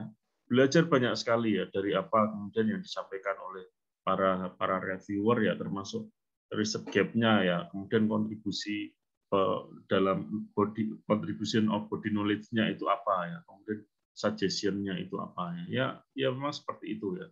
Kalau kemudian saya dulu mutung ya teman-teman semua ya udah malah justru nggak bisa dapat manfaat dari komentar itu ya. Kemudian setelah kita revisi, kita submit, kita kasih tanda kuningnya. Dan kemudian itu saya sampai minta ini ya extend time itu sampai saya minta lagi 2 minggu ya. 2 minggu nggak selesai, minta lagi tambahan waktu 2 minggu ya. Akhirnya diberikan kesempatannya. Itu Bu Maria ya. Ya, mungkin saya bantu jawab. Ini saya tambahkan juga, kalau Pak Nur sebagai penulis, saya sebagai reviewer di beberapa jurnal Emerald. Ya. Pak, berapa Pak? Memang minimal 2. Saya ngomong minimal 2. Saya pernah mereview, jadi reviewer 1 nerima langsung. Ya, ini jurnal Emerald. Reviewer 1 nerima langsung, reviewer 2 minor revision. Mereka nggak mantep. Maka saya disuruh menjadi yang reviewer ketiga. Jadi sudah lolos 2 reviewer, tapi mereka butuh additional perspektif. saya yang dijadikan reviewer ketiga. Tahu hasilnya? Saya obrak-abrik mayor revision, ya. Langsung mayor revision. Ya, wong mungkin aja yang review temennya sendiri atau apa, saya nggak tahu. Wong jurnal kayak gitu kok diterima gitu loh. Artikel kayak gitu kok diterima di jurnal Emerald. Langsung saya obrak-abrik ketemu revisi mayor. Setelah revisi mayor dikembalikan lagi. Jadi, wah jadi lebih baik. Jadi lebih baik dari yang sebelumnya. Tapi ada hal-hal yang tidak bisa saya terima. Maka ditolak. Ya. Maka saya tolak. Sudah saya nggak bisa menerima ini karena ada masalah etika. Saya nggak bisa menerima artikel ini karena ada masalah etika. Ternyata editornya megang omongan saya. Langsung ditolak, terus email ke saya. Jadi memberitahukan bahwa artikel ini sesuai saran Anda, kami tolak. Jadi belum tentu 1-2 diterima, tapi langsung ini masuk ke proses lebih lanjut. Tapi bisa aja butuh reviewer ketiga. Ya, saya di Springer lebih gila lagi. Ketemunya 4 reviewer. Ya, 4 reviewer 1, 2, 3, revisi mayor, reviewer keempat itu ini yang ngomongnya hampir nolak gitulah istilahnya. Tapi saya seperti Pak Nur, nek mutung ya ora jadi gitu kan Pak Nur ya.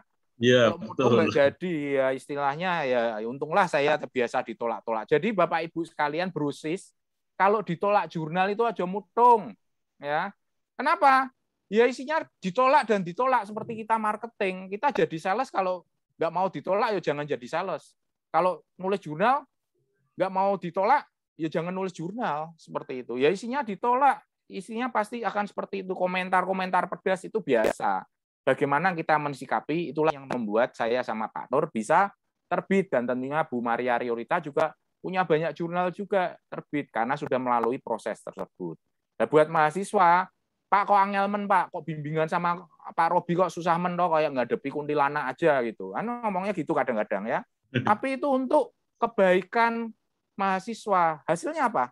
Bisa publish seperti itu. Saya sebagai reviewer saya tahu menjadi reviewer itu akan seperti apa. Maka saya sudah siapkan supaya nanti ketika disubmit itu sudah siap dalam menghadapi reviewer yang ada berbagai karakter ya seperti itu. Jadi kalau jurnalnya jurnal yang baik, pasti lebih dari 2. Ya. Pasti lebih dari 2. Dan 2 menerima, kadang-kadang butuh yang namanya opini ketiga. Nah, itulah yang saya contoh, opini ketiga. Saya menjadi reviewer yang memberikan opini ketiga. Seperti itu. Pak, kok kejem, Pak? Karena kita bertanggung jawab secara akademis. Ya. Maka harus profesional. Meskipun itu menyakitkan bagi orang, tapi itu adalah untuk menjaga kualitas dari jurnal di mana kita mereview. Seperti itu. Mungkin gitu, Bu Maria, ya, Bu Rio. Oke, Pak Robi. Jadi, Bro Ensis ya, intinya jangan baperan. Ketika menerima komentar pedas pertama kali, apalagi ini first experience ya buat kalian nanti, baru kirim ditolak dengan bahasa mungkin bahasa Inggrisnya very bad, ya, seperti itu dan seterusnya. Nah, itu jangan baperan. Nah, memang tugas reviewer itu istilahnya seperti petugas autopsi ya Pak Nur ya. Yang memang ini nanti membedah paper Anda yang tujuannya tadi untuk menjaga kualitas dari terbitan paper tersebut gitu. Nah, oke, berikutnya. Pertanyaan dari siapa ya? Pascanova Gainau dari Universitas Patimura. Oke. Bapak Nur Yakin, bagaimana menulis manuskrip yang memiliki sisi impact yang besar, Pak? Monggo, Pak. Ya, baik, ini maksudnya impact factor mungkin ya. Jadi kalau kita menulis paper ya, kemudian ingin menyasar di jurnal yang punya impact factor yang tinggi ya, nanti konsekuensinya adalah citasi kita akan tinggi ya rekan-rekan. Nah, itulah sebenarnya yang menjadi reputasi kita bagi seorang peneliti ya. Kalau artikel kita banyak yang mensitasi ya, mensitir ya, artinya kan artikel kita itu direkognisi ya, diakui ya bahwa artikel kita punya reputasi yang bagus. Bagaimana caranya ya? Tadi ya kita harus menulis topik-topik yang memang ya topik itu masih menjadi current research ya, yang memang nanti akan memberikan kontribusi penting ya bagi riset kita ya. Kalau kita menulis yang biasa-biasa aja ya jangan berharap itu disitasi ya. Jangan berharap nanti bisa publish di jurnal-jurnal yang punya impact factor yang tinggi. Nah, saya rasa itu yang penting ya.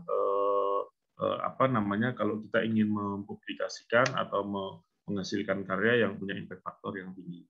Pak Robi mungkin bisa menambahkan ya.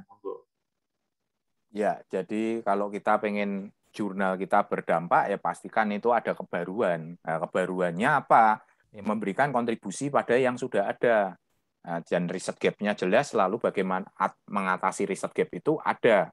Maka juga sesuai dengan topik-topik terkini. Maka seringkali saya sama mahasiswa saya nulisnya, karena bidang saya keuangan, terutama pasar modal, terkait dengan topik-topik terkini di pasar modal, di pasar keuangan. Banyak saya nulis tentang kripto dan lain-lain. Nah, kalau Pak Nur dari sisi marketing, kan dari ada green marketing dan lain-lain. Hal seperti itu yang membuat paper kita nanti akan berdampak. Seperti itu. Dan tentunya dipublikasikan di jurnal yang baik.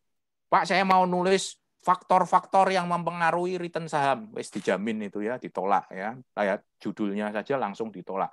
Faktor-faktor yang mempengaruhi kepuasan konsumen. Oh, sudah.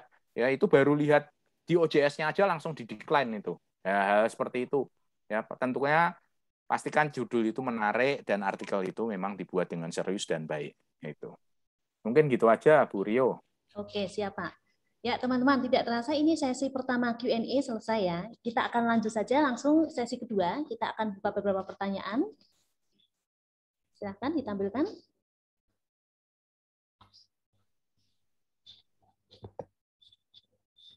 Pertanyaan kepada Pak Nur lagi.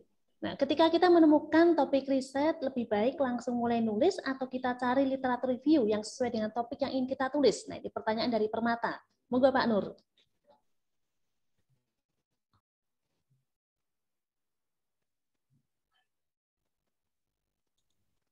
Halo, Pak Nur Yakin? Ya, kalau kita sudah menemukan topik ya ditulis saja topiknya ya. Kan topiknya nggak masalah kita tulis ya. Topiknya ya. Kan belum.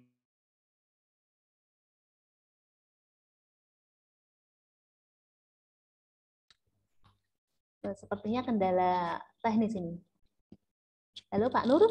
Ya, Bu. Oke, Pak. Ya, baik ya. Kalau kita sudah menemukan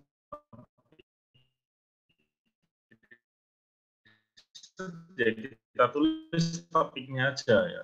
Tapi kalau mau harus mencari literatur review-nya ya. Kita cari artikel-artikel pendukungnya ya. Boleh kok, nggak masalah kok ya. Kita cari contoh artikel yang akan kita tulis di sana ya. Kemudian setelah itu kita tulis di dalamnya.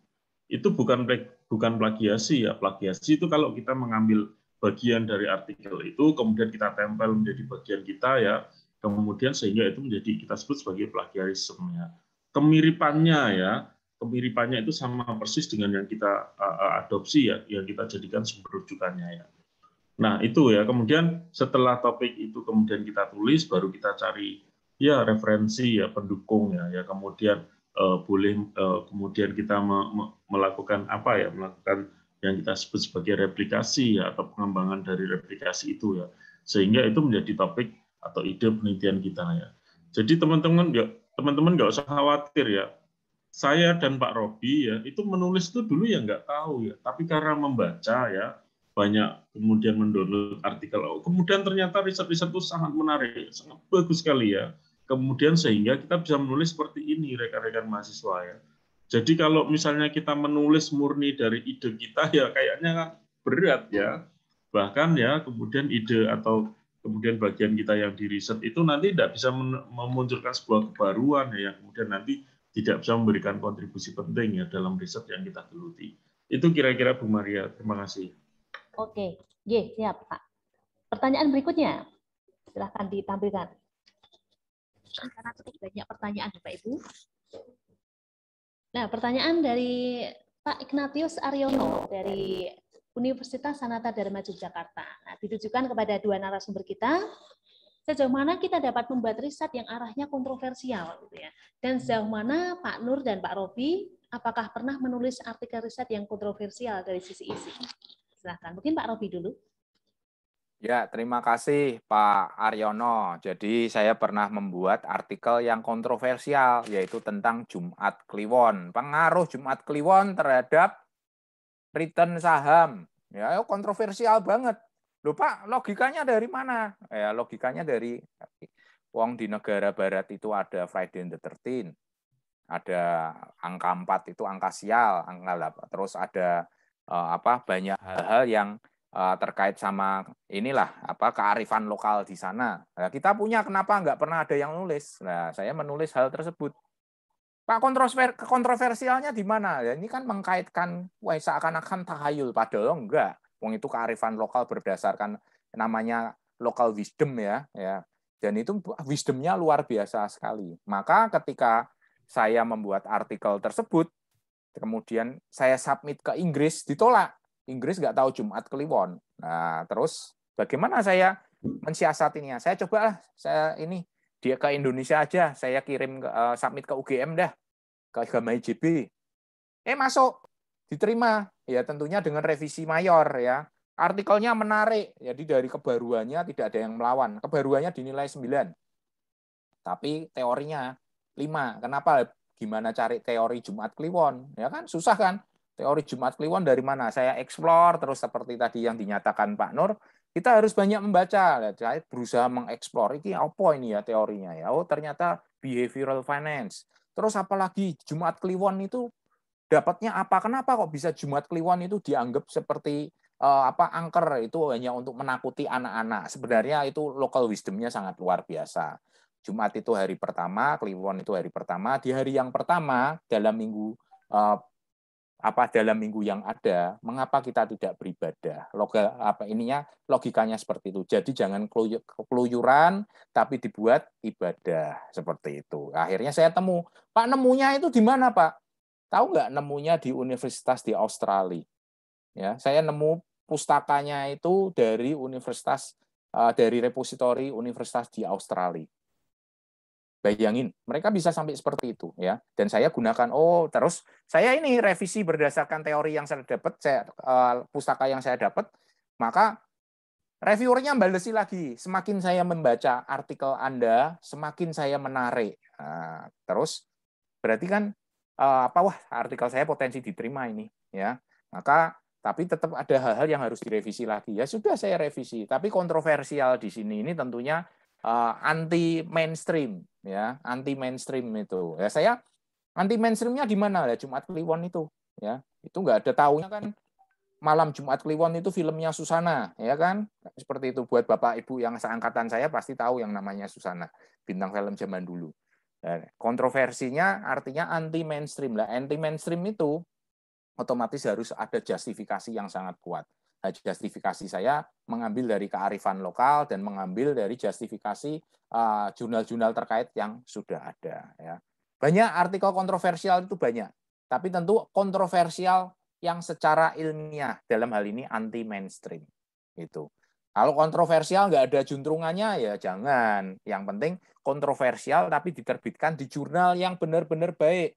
Nah, dalam hal ini Pak artikel Bapak kontroversial. Iya, karena itu terkait Jumat Kliwon ya terhadap return saham.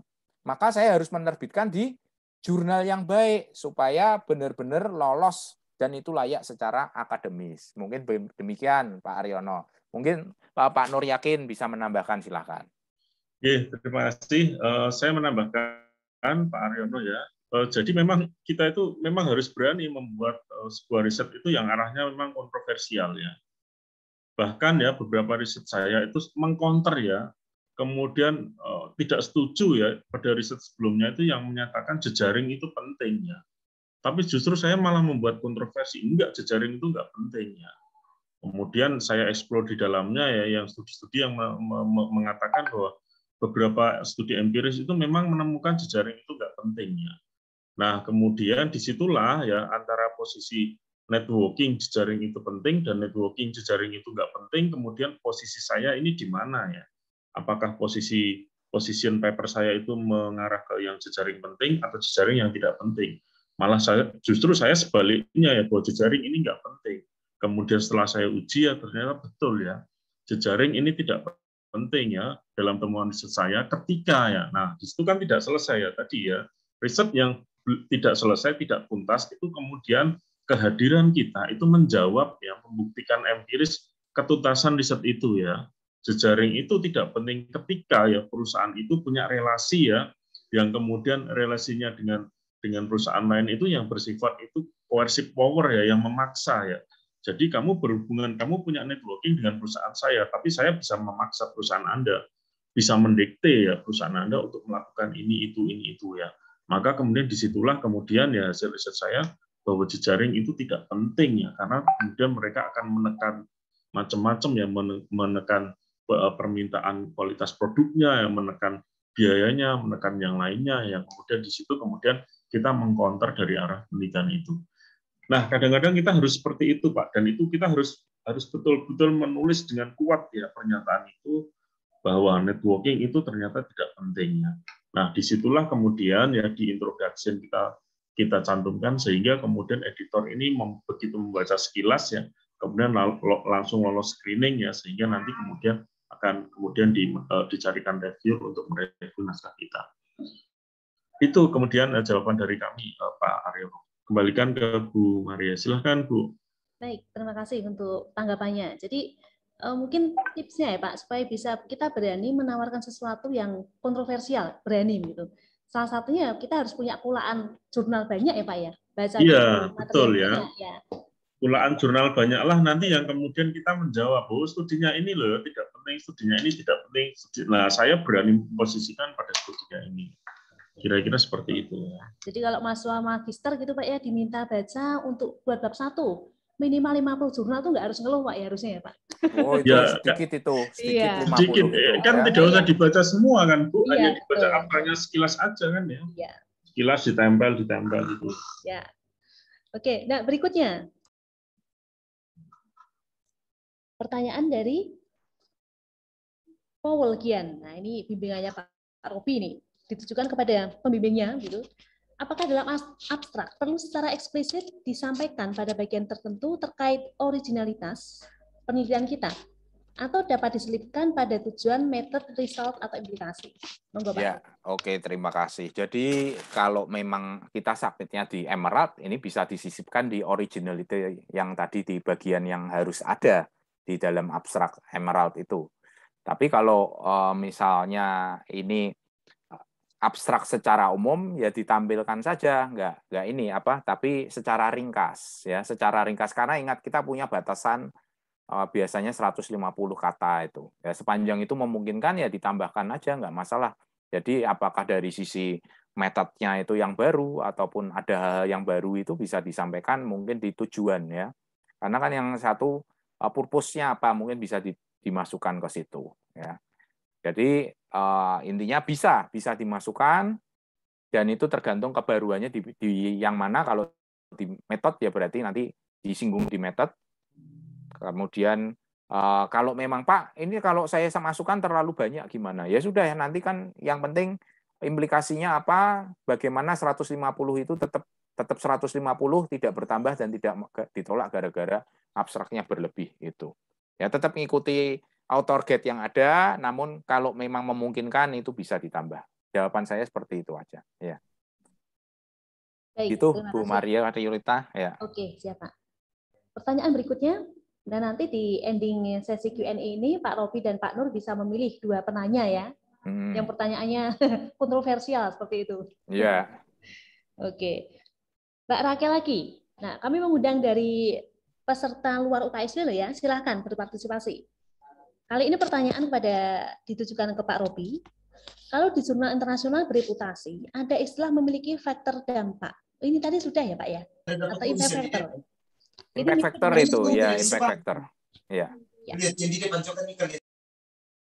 Jadi impact factor. Jadi ada, kalau di WOS itu namanya impact factor, kalau di Scopus namanya SJR. Ya, beda.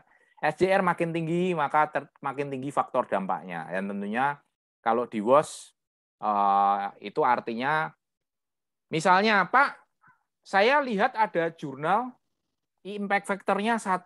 Maksudnya apa ya Pak ya? Oh, maksudnya itu dari satu artikel ada satu yang mensitasi. Ada satu sitasi dari satu artikel yang diterbitkan. Pak, kalau 0,1 impact factor-nya 0,1 maksudnya apa ya Pak? Dari 10 artikel yang diterbitkan ada satu sitasi. Ya. Pak, kalau impact factor-nya 10, berarti dari satu artikel ada 10 sitasi. Berarti satu artikel itu bisa menghasilkan 10 sitasi. Maka makin tinggi makin baik. Berarti banyak dibaca dan banyak berdampak bagi penelitian orang lain lagi gitu. Mungkin itu aja ya. Oke, baik. Next pertanyaannya mau ditampilkan.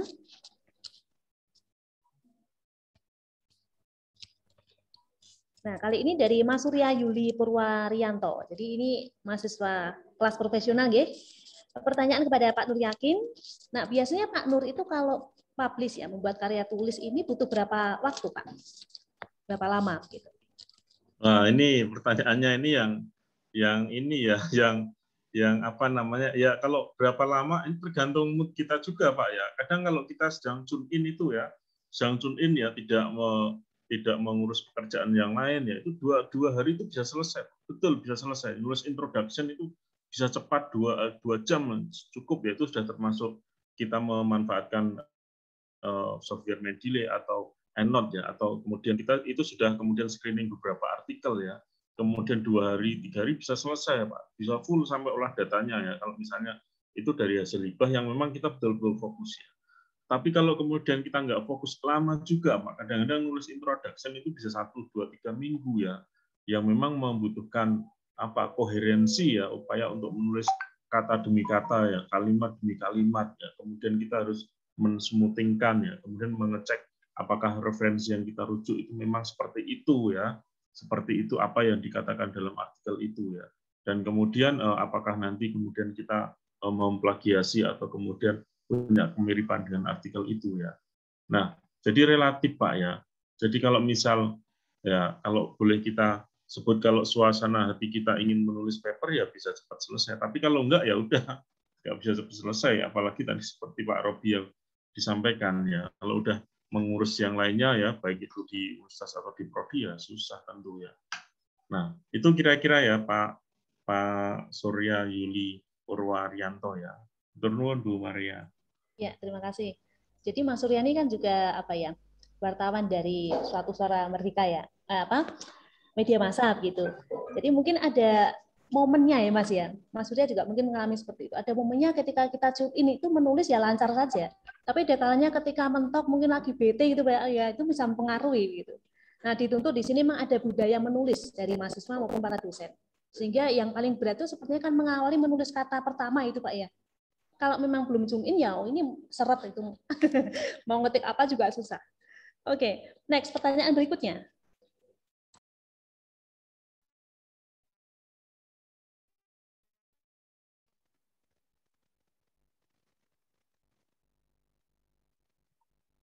Oke, berikutnya pertanyaan dari Damar untuk Pak Nur Yakin.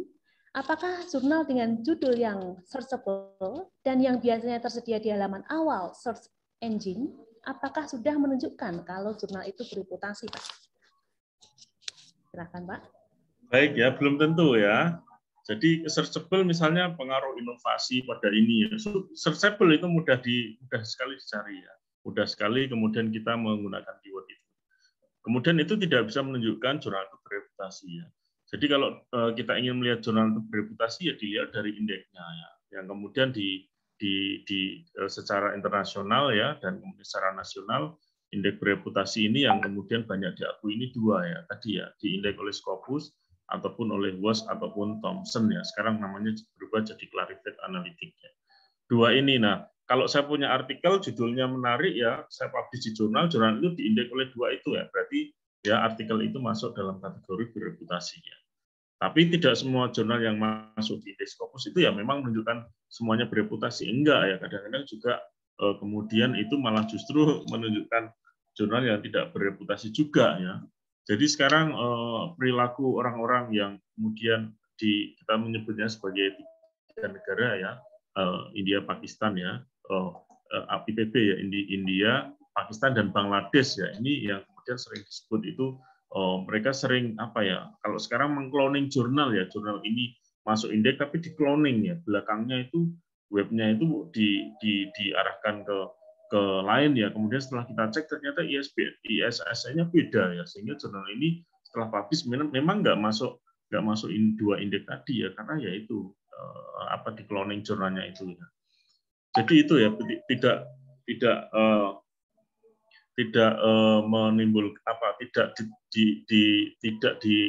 tidak berasal dari judul yang searchable ya, tapi kemudian bahwa jurnal itu memang diindeks oleh 2 pengindeks itu. Itu kira-kira ya, Bu Maria. Oke, siap Pak.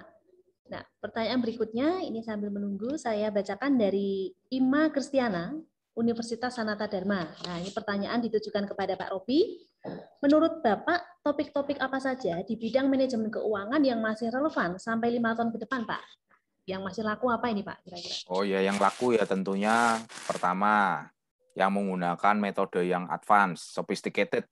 Pak, contohnya apa? Ya kalau pakainya regresi berganda ya pasti ditolak aja untuk internasional. Ya, jadi kecuali memang topiknya sangat menarik sekali dan itu preliminary, itu bisa. Dan sustainable finance. Loh, kenapa Pak? Ya sekarang memang arahnya bahkan di Indonesia itu sekarang ada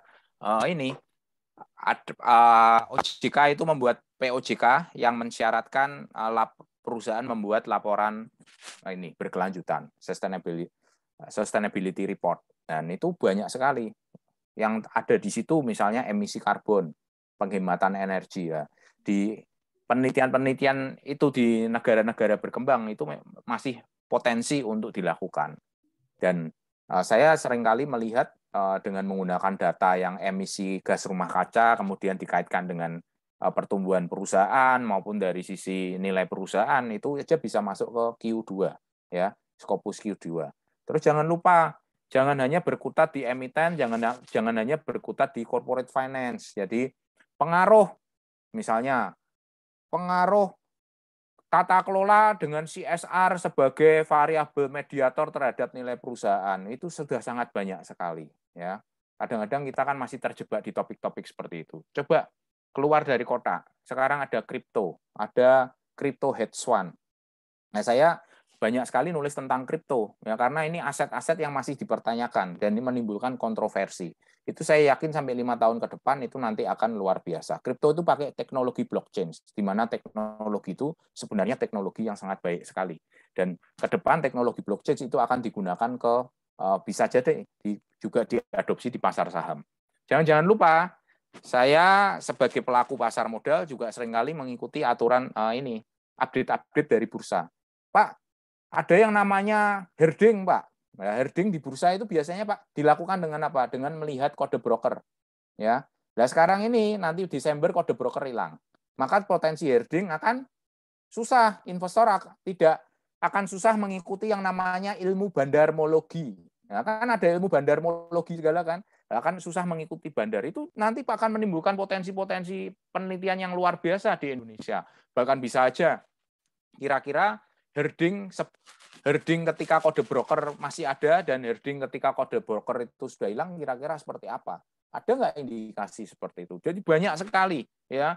Kemudian ada equity crowdfunding, ada yang terkait fintech. Wah, topiknya banyak sekali, ya. Jadi kita jangan hanya berkutat di yang yang topik-topik yang sudah banyak sekali yang bludak, dan kemudian kalau saya nge-review biasanya nothing new. Saya cuma review, cuma nulis comment to author, nothing new. Sudah reject. Jangan sampai seperti itu. Karena banyak topik yang sangat menarik. Pak, untuk dapat topik menarik itu saya harus bagaimana? Update pengetahuan, ikuti progres di mana bidang kita bidang penelitian kita. Jadi seperti itu, Bu Ima Kristina. Semoga bermanfaat. Oke, terima kasih Pak Robi. Jadi pinter-pinternya ya kita nanti ngeblend fenomena empiris ya dengan fenomena dalam yang kita jumpai dalam research gap ya Pak ya. Ya, betul. Next. Masih ada mungkin ini satu penanya lagi ya karena waktunya kita mohon maaf ini keterbatasan waktu. Oke. Ini pertanyaan dari Damar untuk para Obi. Untuk menjaga relevansi jurnal yang ditulis, apakah referensi jurnalnya harus berjangka waktu 5-10 tahun ya Pak? Dan jika pembahasan metode yang digunakan di jurnal yang ditulis mengharuskan menggunakan sumber yang sangat lampau atau jurnal lebih tua dari penulis, apakah itu diperbolehkan? Oke, saya jawab. Pak, relevansinya apa menggunakan jangka waktu 5-10 tahun? Ya kebaruan. Jangan sampai kita ini membuat riset gap berdasarkan pada jurnal yang lebih tua dari umur kita. Nah, ini sangat, tolong yang Emir Akram, maaf ini tolong di-mute.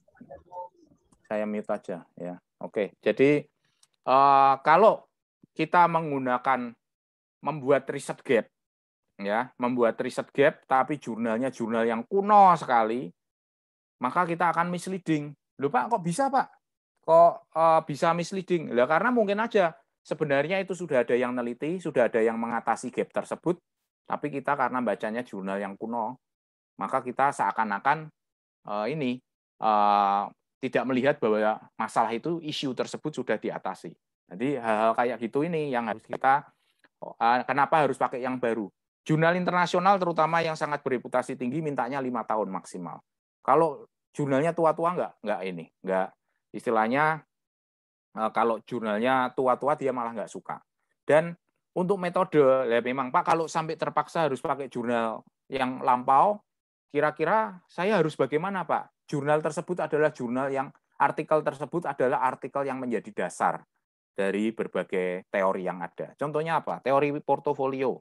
Teori portofolio itu ditemukan oleh Markowitz tahun 1952. Nah, dari teori portofolio itu maka berkembang menjadi teori-teori lain di dalam bidang keuangan, ya, terutama yang terkait pasar modal, ada capital asset pricing model, single index model, dan lain-lain. Nah, hal seperti itu berarti itu memang artikel yang sangat berdampak sekali, dan bagaimanapun tetap harus dicantumkan, terutama kalau membuat state of the art. Tapi kalau metode tersebut kita gunakan dan sebenarnya ada metode yang baru yang sudah mengatasi metode yang lampau tersebut, maka tentunya ini salah kaprah ya. Wong itu lama, terus sudah ada yang baru itu sudah mengatasi metode yang kelemahan metode yang lama tersebut. Maka kalau kita menggunakan kembali yang lama ini kan ya ini aneh gitu loh. Wong sudah ada metode yang baru. Contohnya data panel. Data panel diolah pakai regresi. Padahal sudah ada metode data panel. Kenapa nggak menggunakan metode data panel kok malah pakainya pakai regresi? Pak, saya nggak bisa ya. Kalau nggak bisa ya belajar. Ya, intinya kita harus selalu belajar. Kalau yang terkait metode, ingat metode. Sekarang alat analisis itu banyak sekali.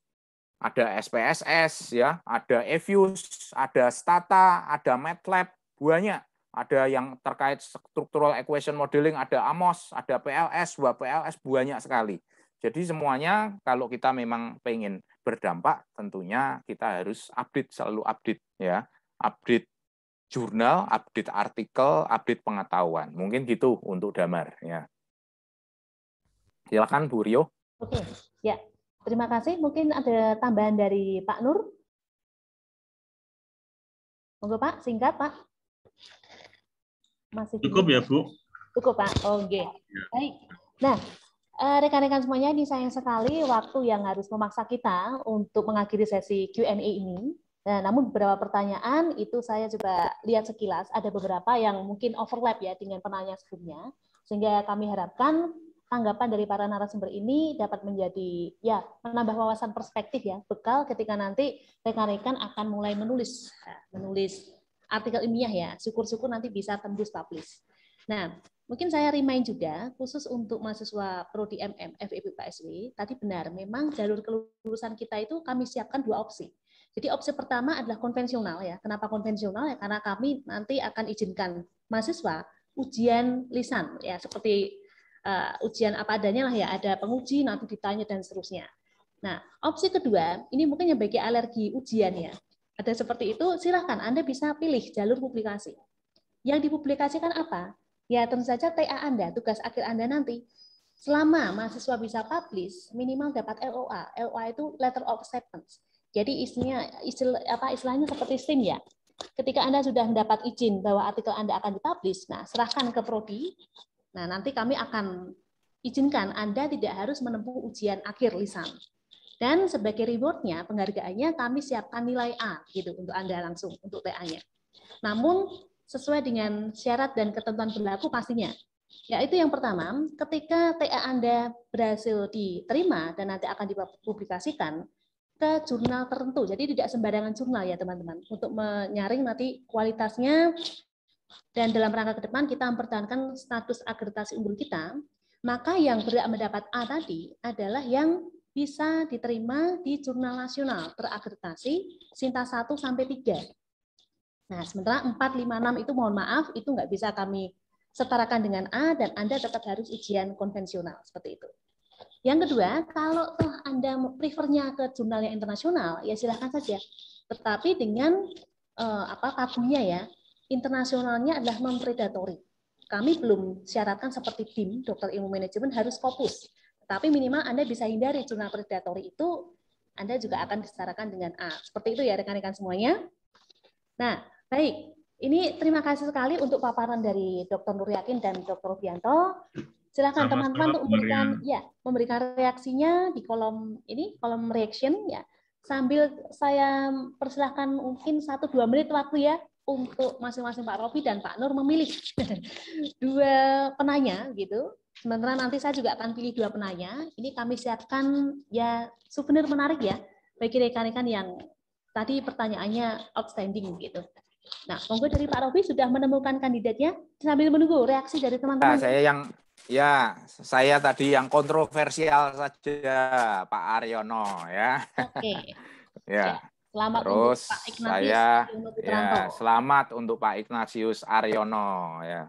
1 atau 2 ini, Bu Rio? 2. Satunya ya. Ini yang saya lihat serius sekali dalam mengikuti webinar ini, Mbak Rahel ya. Mbak Rahel dapat door prize ini dari Mbak Rio ya, Bu Rio itu. Oke, ya. Serius sekali soalnya, luar biasa. Terima kasih ya. Ya, selamat. Dan ya, mungkin saya boleh ini berpendapat sedikit ya, Bu Rio ya. Monggo, Pak. Ini saya lihat kebanyakan malah yang dari luar dan mahasiswa DIM kita mana ini kok malah nggak ada suaranya ya. Jadi Bapak Ibu yang saat ini mengambil S3 di UKSW pastikan mempersiapkan artikel sebaik-baiknya. Jangan sampai disertasi selesai baru bikin artikel ya. Artikel itu butuh waktu untuk publis ya. Pak, saya sudah kehabisan uang, Pak, karena ternyata saya publish, uang saya sudah bisa untuk ini, Pak, untuk publish di jurnal, ternyata jurnalnya discontinued. Saya sekarang kehabisan uang. Ya, karena kehabisan uang, carilah jurnal yang gratis dan bereputasi tinggi dan tidak bakal di-discontinued dan tidak bakal di-cancel. Tapi konsekuensinya apa? Ya karena nggak bayar, konsekuensinya waktunya panjang, saingannya panjang. Seperti itu. Maka dari awal saya selalu pesan sama mahasiswa S3, dari awal buatlah artikel ya, dan jangan lupa buatlah sebaik mungkin supaya bisa terbit di jurnal yang baik dan tidak menjadi jurnal predator. Seperti itu ya. Karena saya lihat kemarin uangnya sudah habis gara-gara dia terbit di jurnal predator. Sekarang harus bikin jurnal lagi karena jurnalnya nggak bisa jadi syarat ujian. Lalu solusinya gimana? Ya solusinya cari yang gratis, toh Bu, nggak punya uang kok, kan gitu. Ya jadi seperti itu pesan saya. Ya terima kasih, Suryo. Ya, jadi ini sekalian saya mohonkan izin, bolehkah materinya di-share Pak Nur dan Pak Robi? Pasti boleh ya Pak ya? Oh boleh, memang saya siapkan, silakan di-share aja. Ya, di-share aja nanti silakan. Akan men-share ke kolom chat untuk para peserta. Ya, silakan. Pak Nur, ini siapa yang beruntung Pak? 2 penanya. Ya, saya mau menyampaikan peserta yang beruntung, tapi keduluan Pak Robi ini. Pak Aryono ya, tadi ya sudah. Baik, untuk 2, yang pertama adalah Mbak Rahel Paskah ya, kemudian yang kedua adalah Mas Damar Hanjaya ya. Itu aja dari saya. Ini Mbak Rahel juga ini Pak, tadi sudah dipilih Pak Robi. Sepertinya kok sehati ini Pak Nur sama Pak Robi ini ya. Oh iya, berarti saya nambah lagi ya. Ya. Damar dengan siapa Pak? Iya, Diklorian Tuhenai ya. Ya. Tuhenai. Oke. Ya, selamat untuk Diklorian dan Damar ya. Oke. Ada yang mau disampaikan lagi Pak Nur? Untuk untuk ini ya, untuk closing workshop ya. Jadi rekan-rekan mahasiswa semuanya ya, memang kebetulan saya dan Bu Maria Bu Maria masih aktif mengelola program studi ya. Saya baru aja kemarin tanggal 1 September ya sudah purna ya Bu Maria ya mengelola program studi Magister Manajemen UNY ya. Kemudian status kita juga sama, akreditasi unggul ya. Jadi penyusun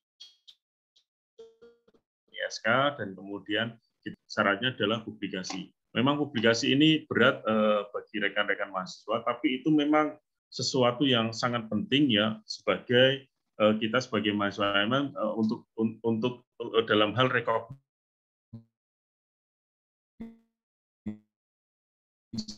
ya. Kalau dulu rekognisi, tapi sekarang rekognisi kita adalah seberapa banyak artikel kita itu dipublikasi, publish ya, dan kemudian dibaca dan kemudian disitasi oleh orang. Dan itu kalau secara nilai-nilai religiusitas itu adalah amal yang kemudian akan mengalir secara terus-menerus ya bagi diri kita. Kalau hanya ditata di rak itu akan habis, ya, kemudian dimakan oleh usia dan kemudian dimakan oleh hewan-hewan yang kemudian berpotensi untuk merusak itu. Tapi kemudian kalau dipublikasikan ya kemudian dalam jurnal itu secara terus-menerus nanti akan dibaca orang dan itu menjadi amal kebaikan bagi kita semuanya.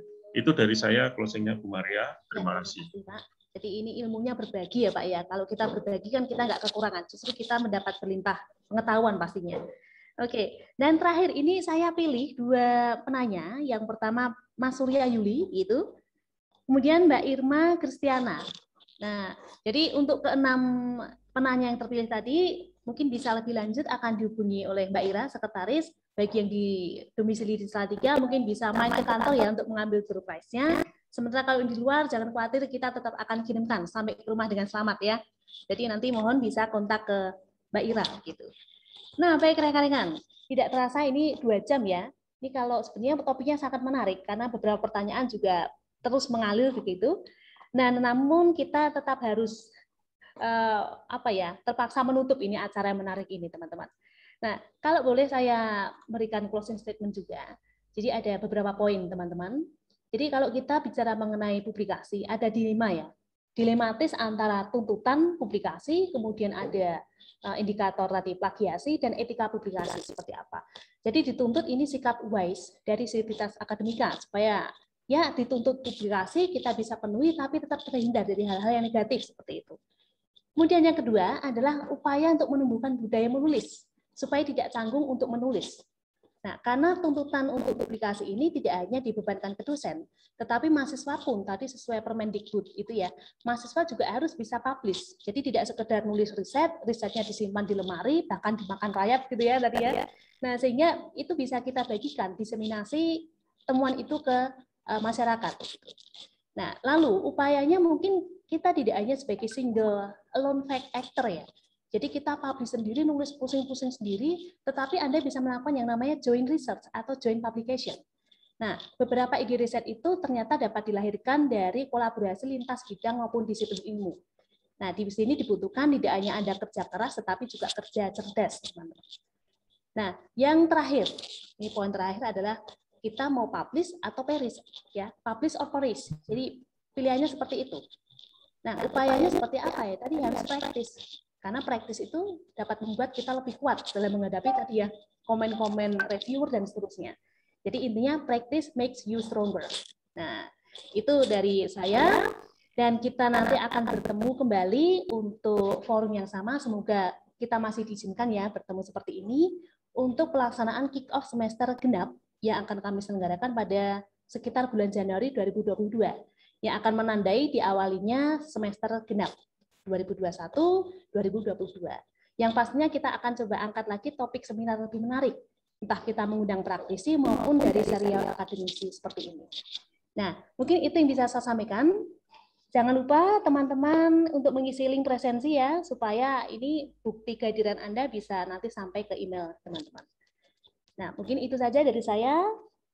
Sehingga demikian kita bisa tutup acara ini pada siang hari ini. Terima kasih banyak untuk Pak Nur dan Pak Robi ya Pak untuk waktunya. Sama-sama. Ya, sama-sama. Terima kasih. Semoga bermanfaat. Masih mau sharing dengan kita. Demikian juga teman-teman yang lain partisipasinya.